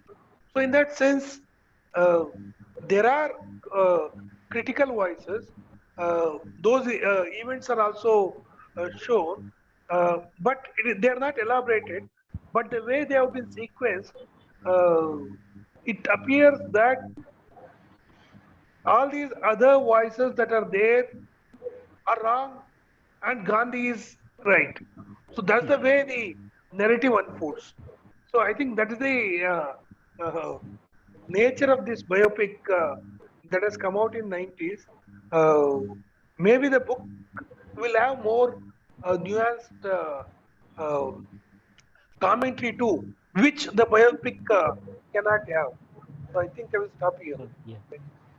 Thank you for this enlightening. Thank you, sir. Maybe the constraint of time, maybe he may not be able to compress the whole text into on the film, so that could be the reason, I think. But I'm very happy about the three dimensions or levels that this could have been thought. Yeah, thank you. Yeah, Rajan has unmuted. Yeah, yeah. I like the film in some ways because the hyper masculinity of Gandhi comes out, though it's played down in some ways. But you get this idea of the masculinist who tries to shove his way around, right? And you get the idea of also being the very shrewd banya that he is, right? And he's very straight about it, right? And I think what Geeta said is true. When you look at Attenborough's film, you get this Gandhi who's larger than life, and everything is made on a grand scale. And the other side of it is Gandhi, My Father, where Gandhi is almost a villain. He's really the villain of the piece, right? And over here, what I found is that you didn't the actors were chosen in such a way that they were not super attractive or anything of that sort. And I think that was they acted very well, but they were not the physical features were not outstanding or anything of the sort. So that's something that I found nice about it. And when you talked about the political, right? I think with every action that takes place over here, the idea of the politics is evolving. Gandhi is actually showing us that Gandhi is being aware or he's being educated politically, right? So that's the way I looked at it. So I'm not particularly saying that it's not political, because I don't think that anything is not political. And especially when we talk about policy, and of course, we know from not from the film, but otherwise, that Gandhi has erred on all his policy, especially when it comes to the Dalits and the scheduled caste and everybody else. Yeah. Thank you. Yeah, thank you. Thank you.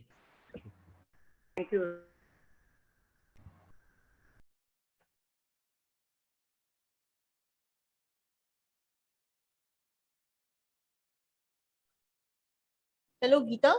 Yes. Yeah, One small point. I thought that there was one part of the film where there's one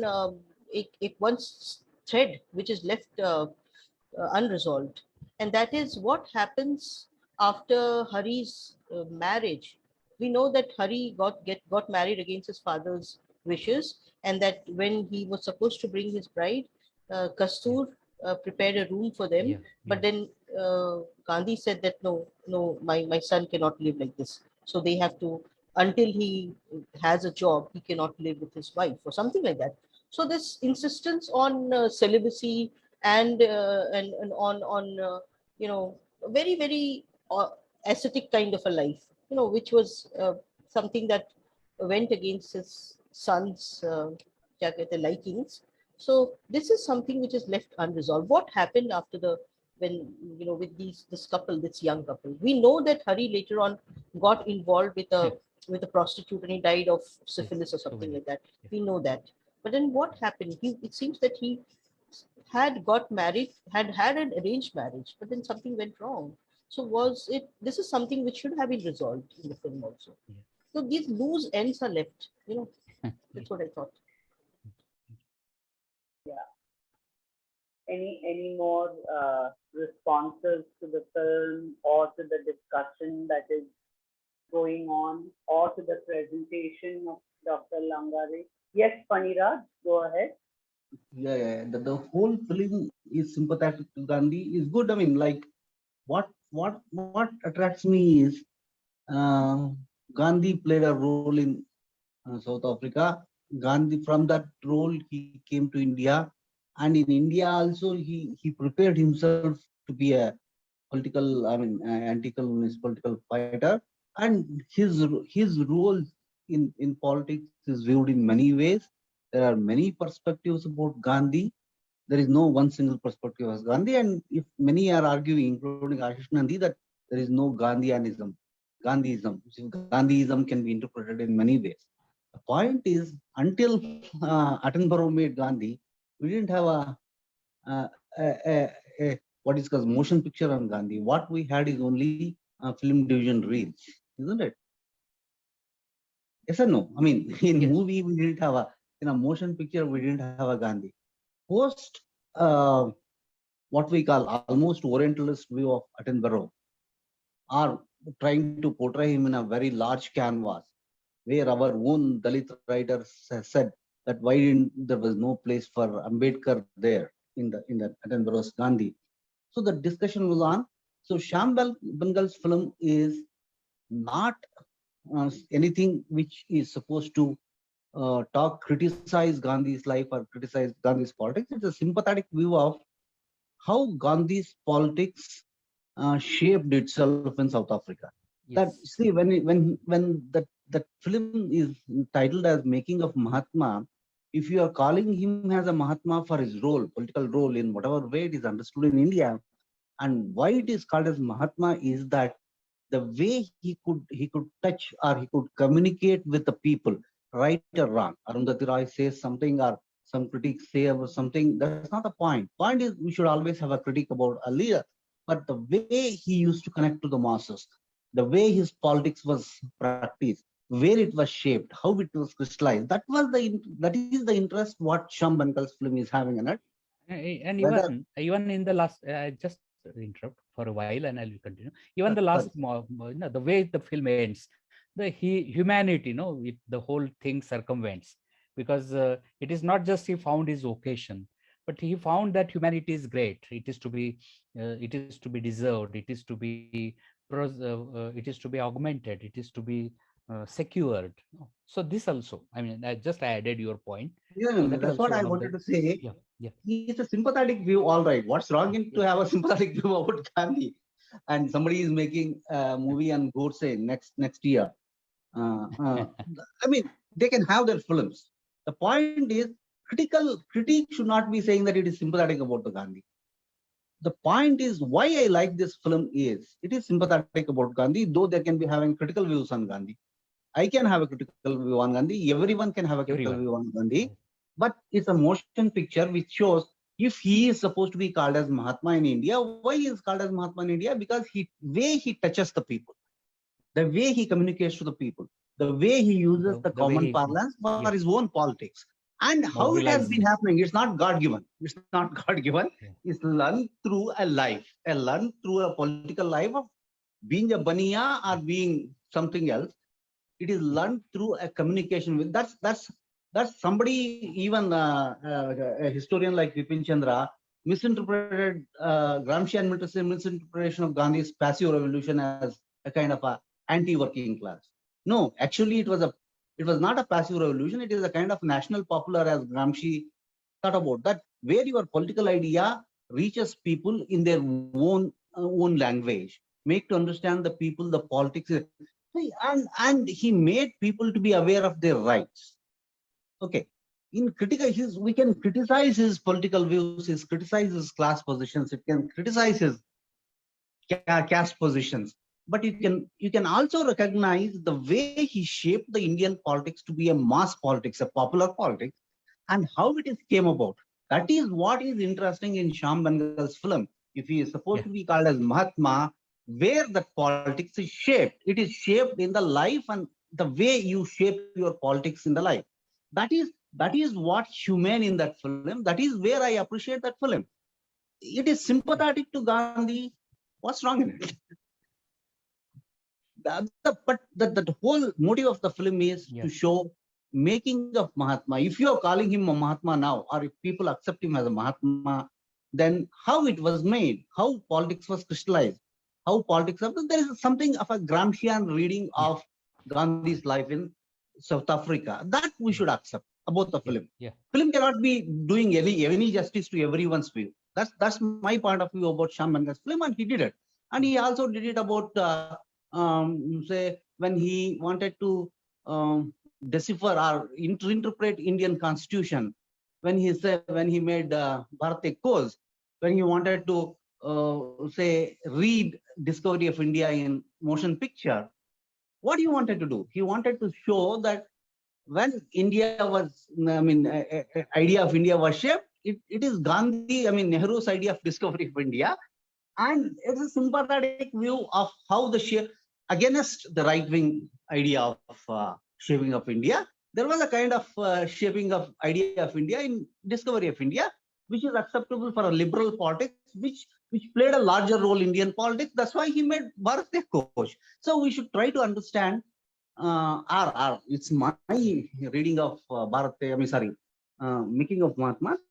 How you understand Gandhi's politics if you accept him as a Mahatma. That's my part of it. And from South African political scenario perspective, we find the same Natal Congress, because African Congress, which was in fact prolifered later In fact, Gandhi laid the foundation of Natal Congress, and as Nelson Mandela has rightly pointed it is unshakable.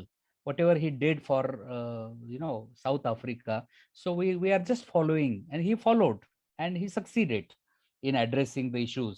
No doubt that around 1948 or 47, again the Indians in South Africa, they were again imprisoned. Gandhi solved this problem in his own way, but in the ravages of time, again the things just troubled Indians there. And but the thing is that why they owe a lot to Gandhi.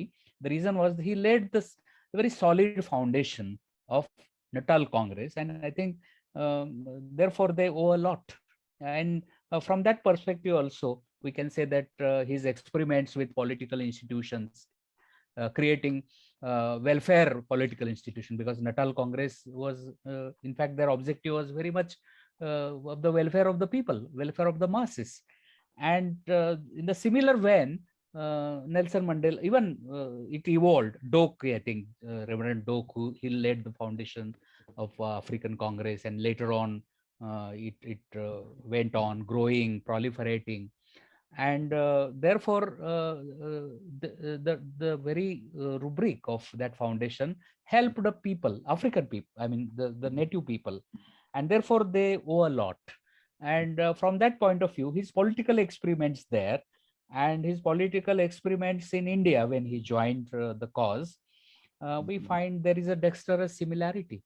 This is from that perspective I consider this film is important also. Benegal also in one of his interviews talked about it, why I felt like making this film. Yes. That was also the reason. I think. Sanjay has raised his hand. Sanjay, please go ahead. Yeah, there are 2 points which should be discussed in this film. The first one is the Anglo-Boer War, and the second is the Bambata Rebellion, which is also called the Zulu Rebellion. Zulu. So if we look at the way Gandhi reacted when the Anglo-Boer War started, we see different characters expressing, that somebody is saying that why should we intervene in this, because it's the affair of Europeans after all, because it was there, the settlers and Dutch people, they are white people. So why should we bother to, intervene in this affair? But Gandhi intervenes in that, and it's important that he aligns himself with the Britishers, and then he thinks probably that it will create a positive image. That is also explained in the narrative, because when Nikhila was saying, I was trying to understand that it is explained that after that we find, okay, it is justified that what Gandhi did was correct, okay, because it projected a positive image of Indians settled in South Africa. But the point is that can we absolve him just because that he could not develop this kind of anti-colonial political consciousness at that time? It's important to note that at that time, even Irish volunteers, even British liberals and leftists, they were against Anglo-Boer War. So it's not, it is well known that there were people who were opposing it. Even then, Gandhi chose to align himself with the Britishers. That shows that till that time he had not developed this anti-colonial consciousness to develop solidarity, with the people who are rather suffering in the hands of the Britishers. Again, another point is in 1906, when Bambata Rebellion took place, that is the Zulus, they revolted. But he realized, in Zulu war, he realized that it is a racist war, after all. Yes, that is the problem. That is the problem in the film, because you see, it is explained. That is what Nikhila was saying, that it is explained that. But when we look at just ignoring the explanation given in the film, we find that even 1906, at that time, Gandhi was 37-year-old. So even at the age of 37-year-old, he could not develop that kind of political consciousness, as we see later on, after 1916, 17 in India. So that shows certain weaknesses, in so-called Mahatma. So the point is that we cannot ignore such things. Yeah. There is no need to sanitize and to fall into the trap of that saintly popular mythology. So there can be some scope for criticism, in the sense that after all he was a human being.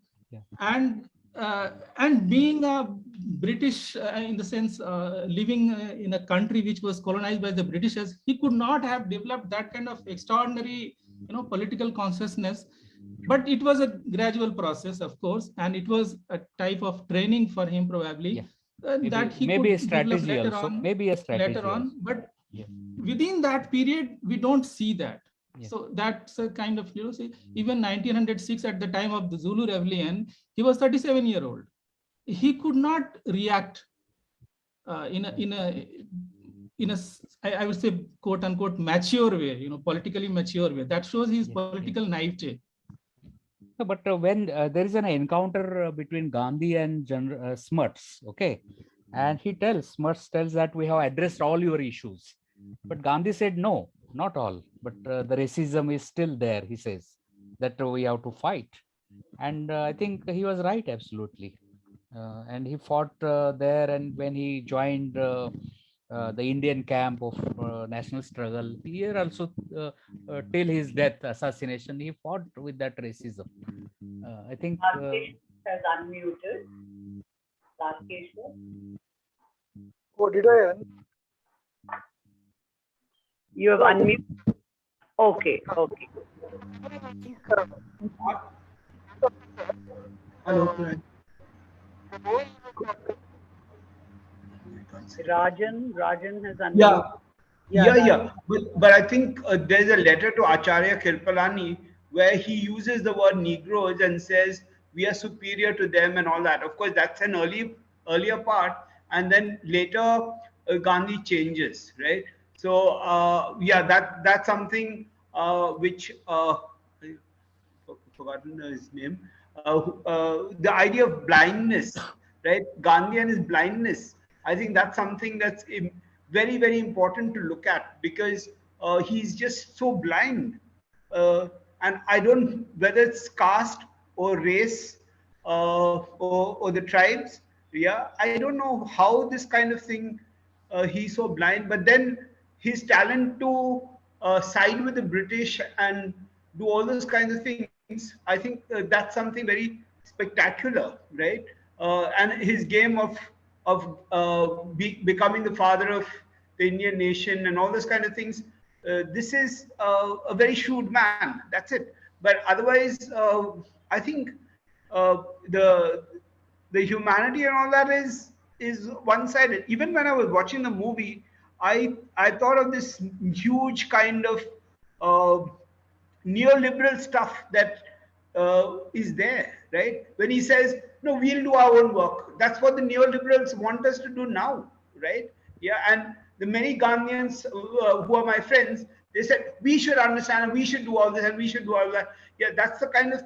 So what is this relation between the strong leader that Gandhi is and the strong man kind of prime minister that we have today, right? Yeah, so there's something to do with that, right? There's something to do with the soft Hindutva, which and this kind of Gandhi business, right? Because a lot of things that Gandhi says, all these people are also saying, and that's where Arundhati Roy is perhaps not wrong in saying that Godse and Gandhi go up with the Bhagavad Gita to their death, right? Yeah, so, and it's looked at as a feud between brothers, right? So I'm sorry if I sounded a little too controversial, but the whole idea of the strong man as leader, I think we ought to attribute to Gandhi, right?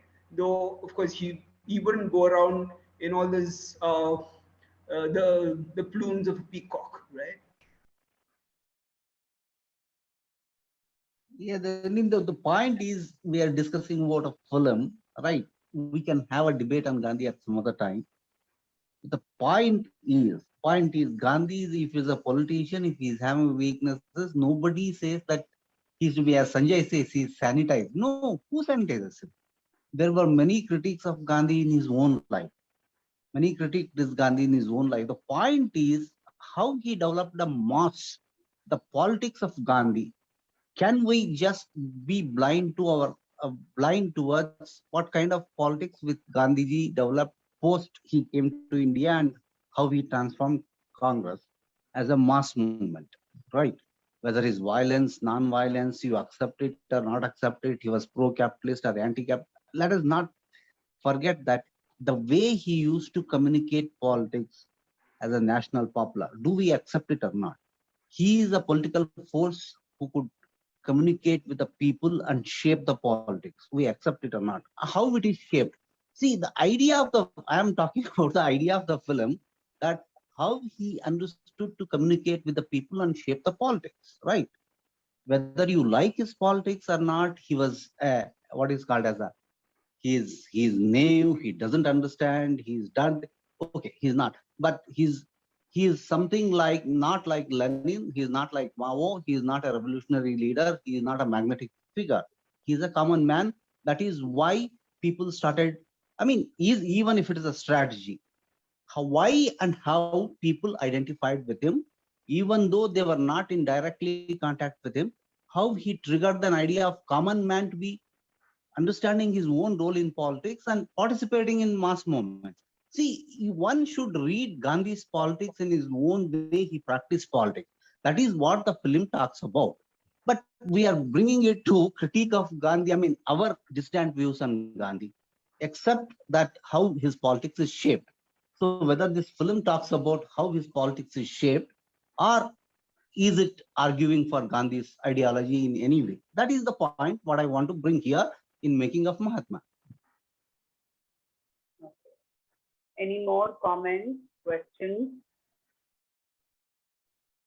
Yes,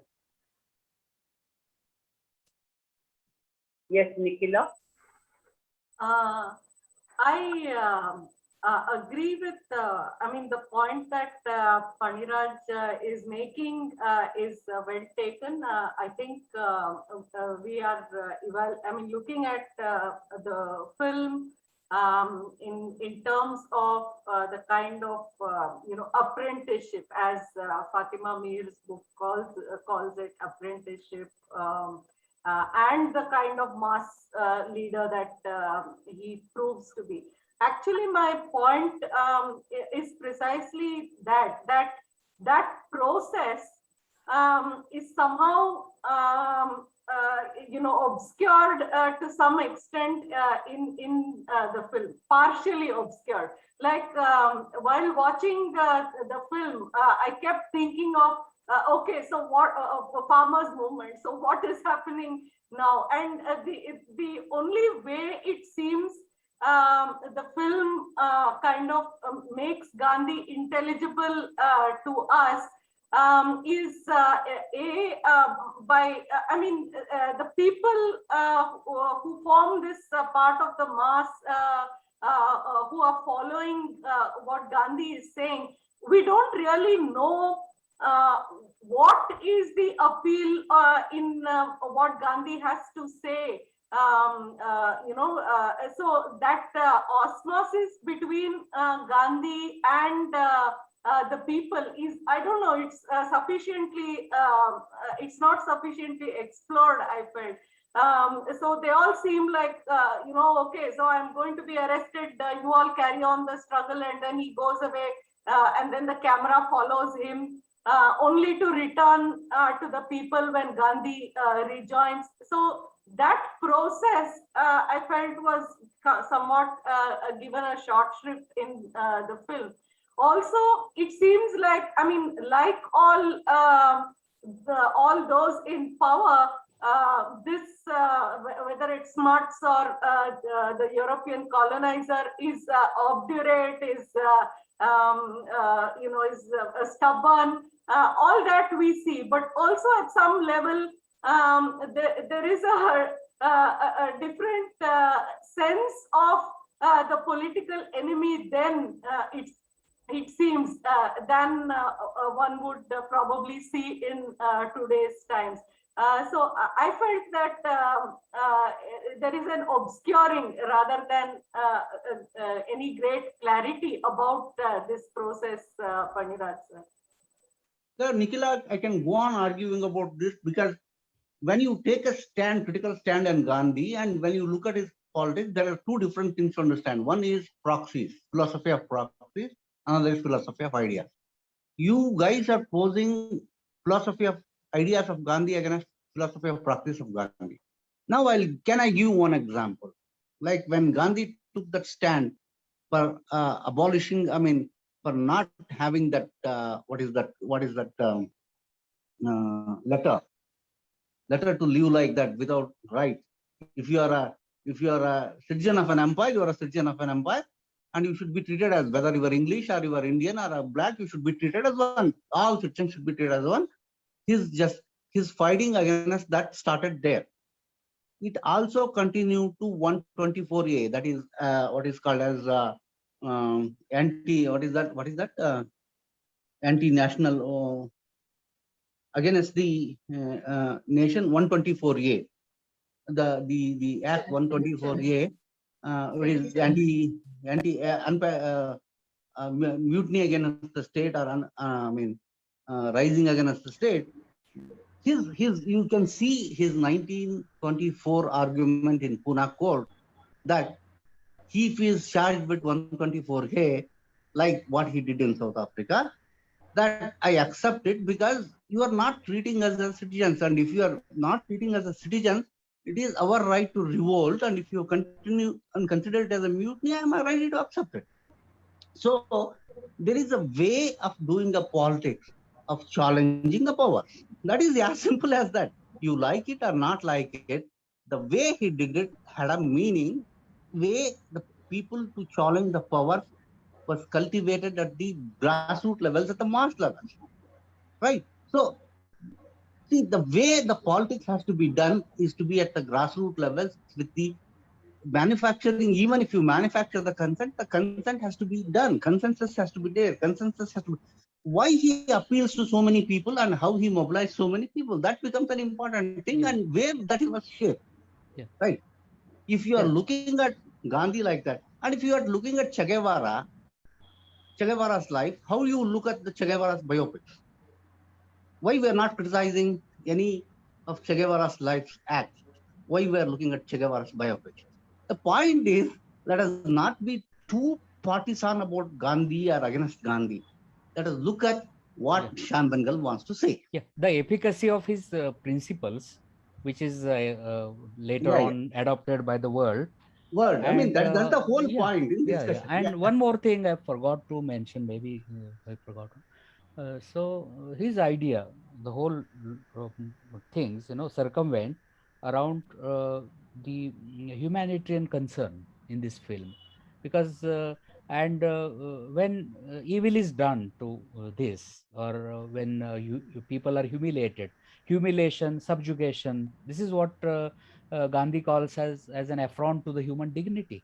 And he thought of dignity of the Zulus, all people, not just Indians, but all living there, and all who were subjugated by the colonial hangover.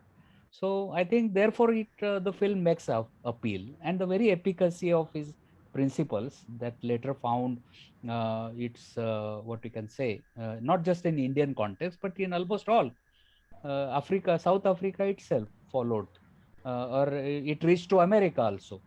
And from that point of view, I think Shyam Benegal has that was my point. Maybe I agree with many dimensions which cropped up in our discussion, but the very Gandhian discourse that Benegal talks about in this film, it is not the mature discourse that we find in Attenborough's Gandhi.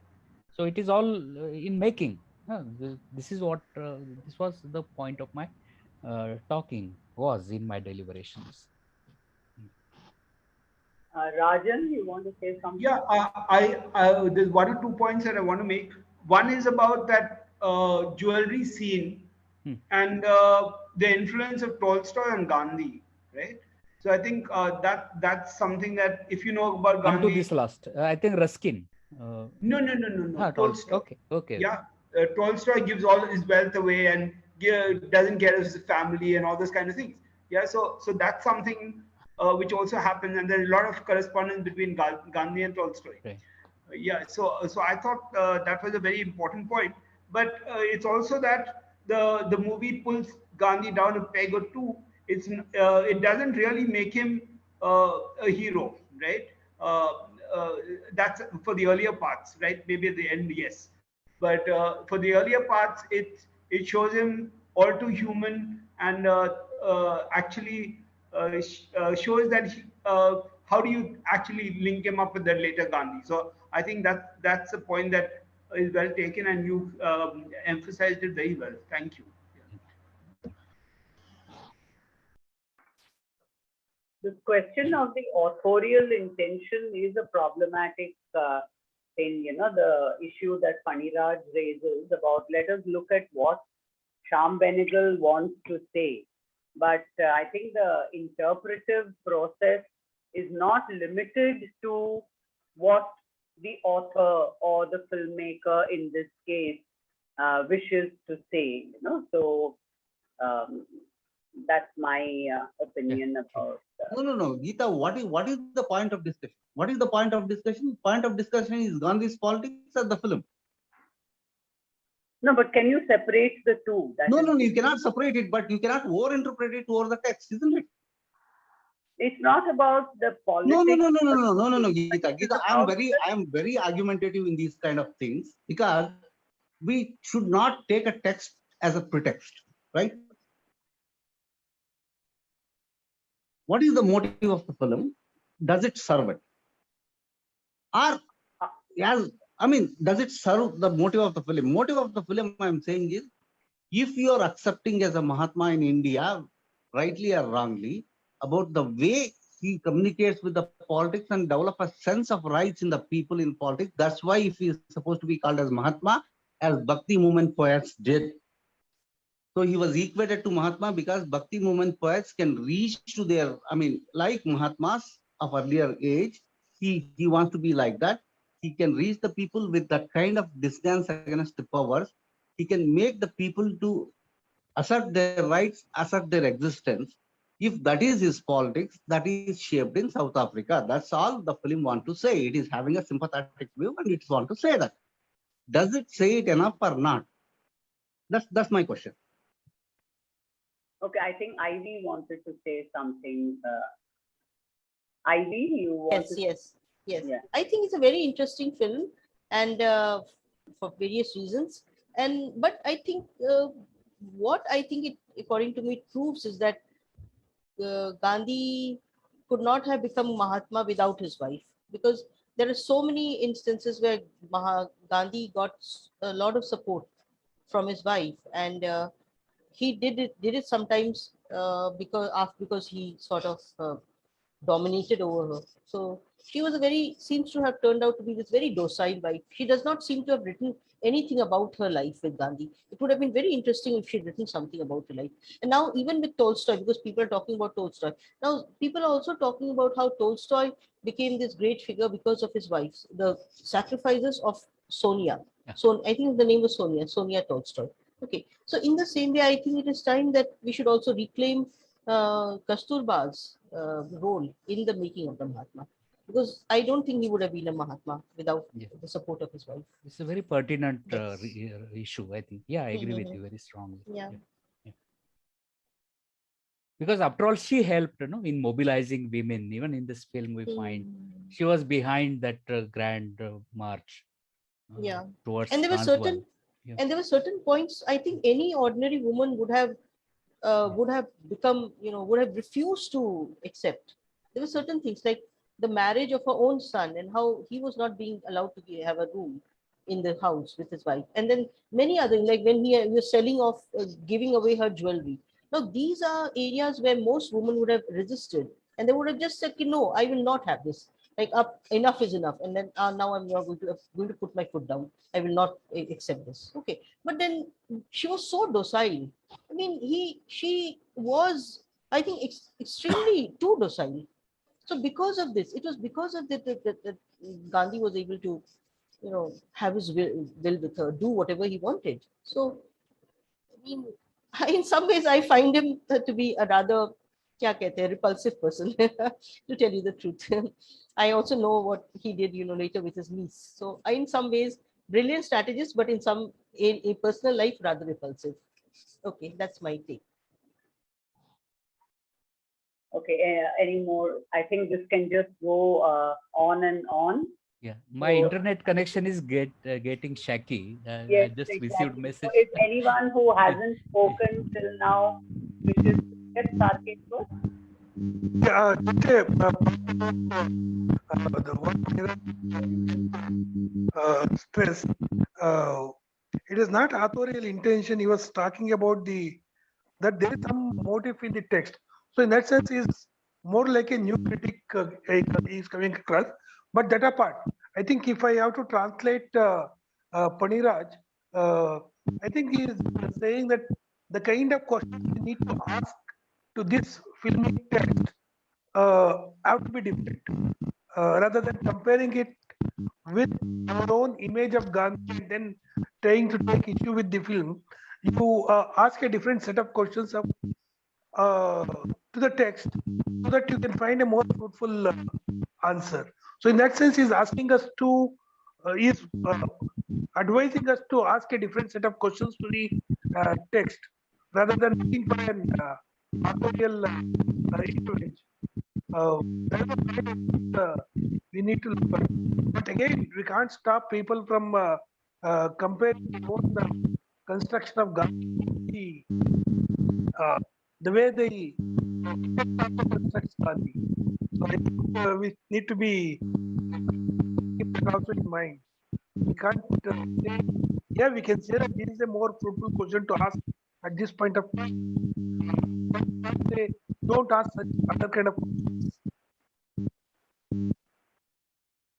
I'm not advising anyone, Tarkeshwar. What I'm saying is, if you are keeping a text for discussion, how do you refer to its context? How do you define its context? Before defining its context, can I comment on the text? That's the whole issue of interpretation is always there. So let us, because we are facing that in Karnataka now, that there are many, I am reading an anthology of new poetry, which are questioning Gautam Buddha for its, for walking out of Yashodhara and making her like in a feminist angle. I accept it. But I mean, what is the context? I'm a rereading of Shivram Karan, rereading of any other poets in Kannada, that what their text is. So now, if I am looking at the text, the context is also important, and with context, what text I am critiquing is also important, isn't it? That's what I am trying to focus on. That's all. I'm not an expert. What I'm saying is, when you are interpreting a text, how do you interpret it? I agree with you, but That is the issue that has to be resolved. I mean, I can go over the text. I can go outside the text. I can comment outside the text. I can comment everything. Fine. But I should not take text as a pretext. That's all. no, I agree completely. Kind of questions which are more Is Rajan trying to say something? Yeah, no, I think that's a very important point. The politics of the maker of the film, I think that's the thing that we need to think about. And it's not about interpretation. I would say, what is the politics over there in reading Gandhi, in reading the politics of Gandhi, right? And another thing, when we are talking about this Mahatma business, we have this thing of Dipankar Gupta, where he's talking about systemic failure. That's why India produces all these Mahatmas, right? So I think that's an important point, and that's of course it'll take us off on another angle. So I don't want to talk about it anymore. Yeah. Okay. I think Nikhila has unmuted. Yeah. No, nothing. That's Oh. I have nothing. Okay, yeah. Thank you very much, Dr. Langare. The fact that we have gone on right up to Okay, thank you. Almost, yeah, we are nearing midnight now, and that is proof enough of the nature of the film that you have selected for us, as well as the discussion that you have initiated. So thank you very much for accepting our invitation to lead this discussion. And thank you all those Yeah, who thank you. participated. Thank you for enlightening also, because I could learn so many things from this discussion.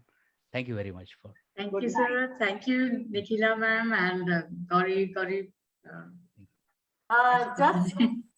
Just to announce, next week we're having a discussion on Louis Buñuel's film L, I think that's what it's called. And then the week after, we're having a discussion on the Hindi film Kalpana. The discussion will be led by Baidurya next week, Chakravarti, and the week after by Pita Chakravarti.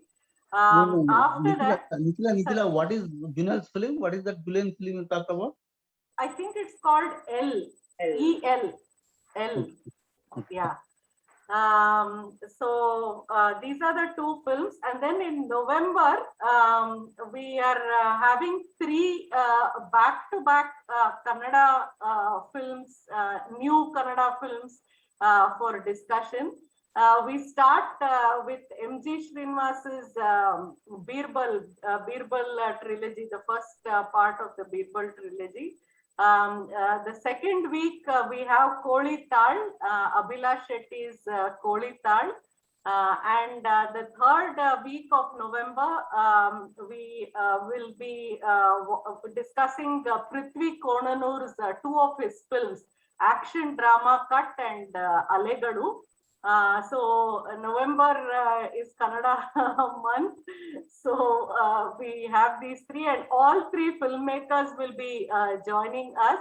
We also have a wonderful array of speakers who will be initiating the discussion, one of whom is with us today. Ajanta Sarkar is here. We'll have Rashmi Sani and Shafiq from Manipal. Paniraj sir may know him. So we will be having them lead the discussion. So this is a kind of a special Kannada film festival, you might call it, that we are planning in November. So please do join for all these sessions. Do inform your students, your research scholars to join in the discussions. So thank you all, and good night. Thank you very Thank you. much. Good Thank night. you very much. Wonderful. Good It night. was a wonderful this year Thank you. Night. Thank you. discussion. Thank you. Thank you. Good night. Good night. Good Bye. night. Good night. Bye. Bye.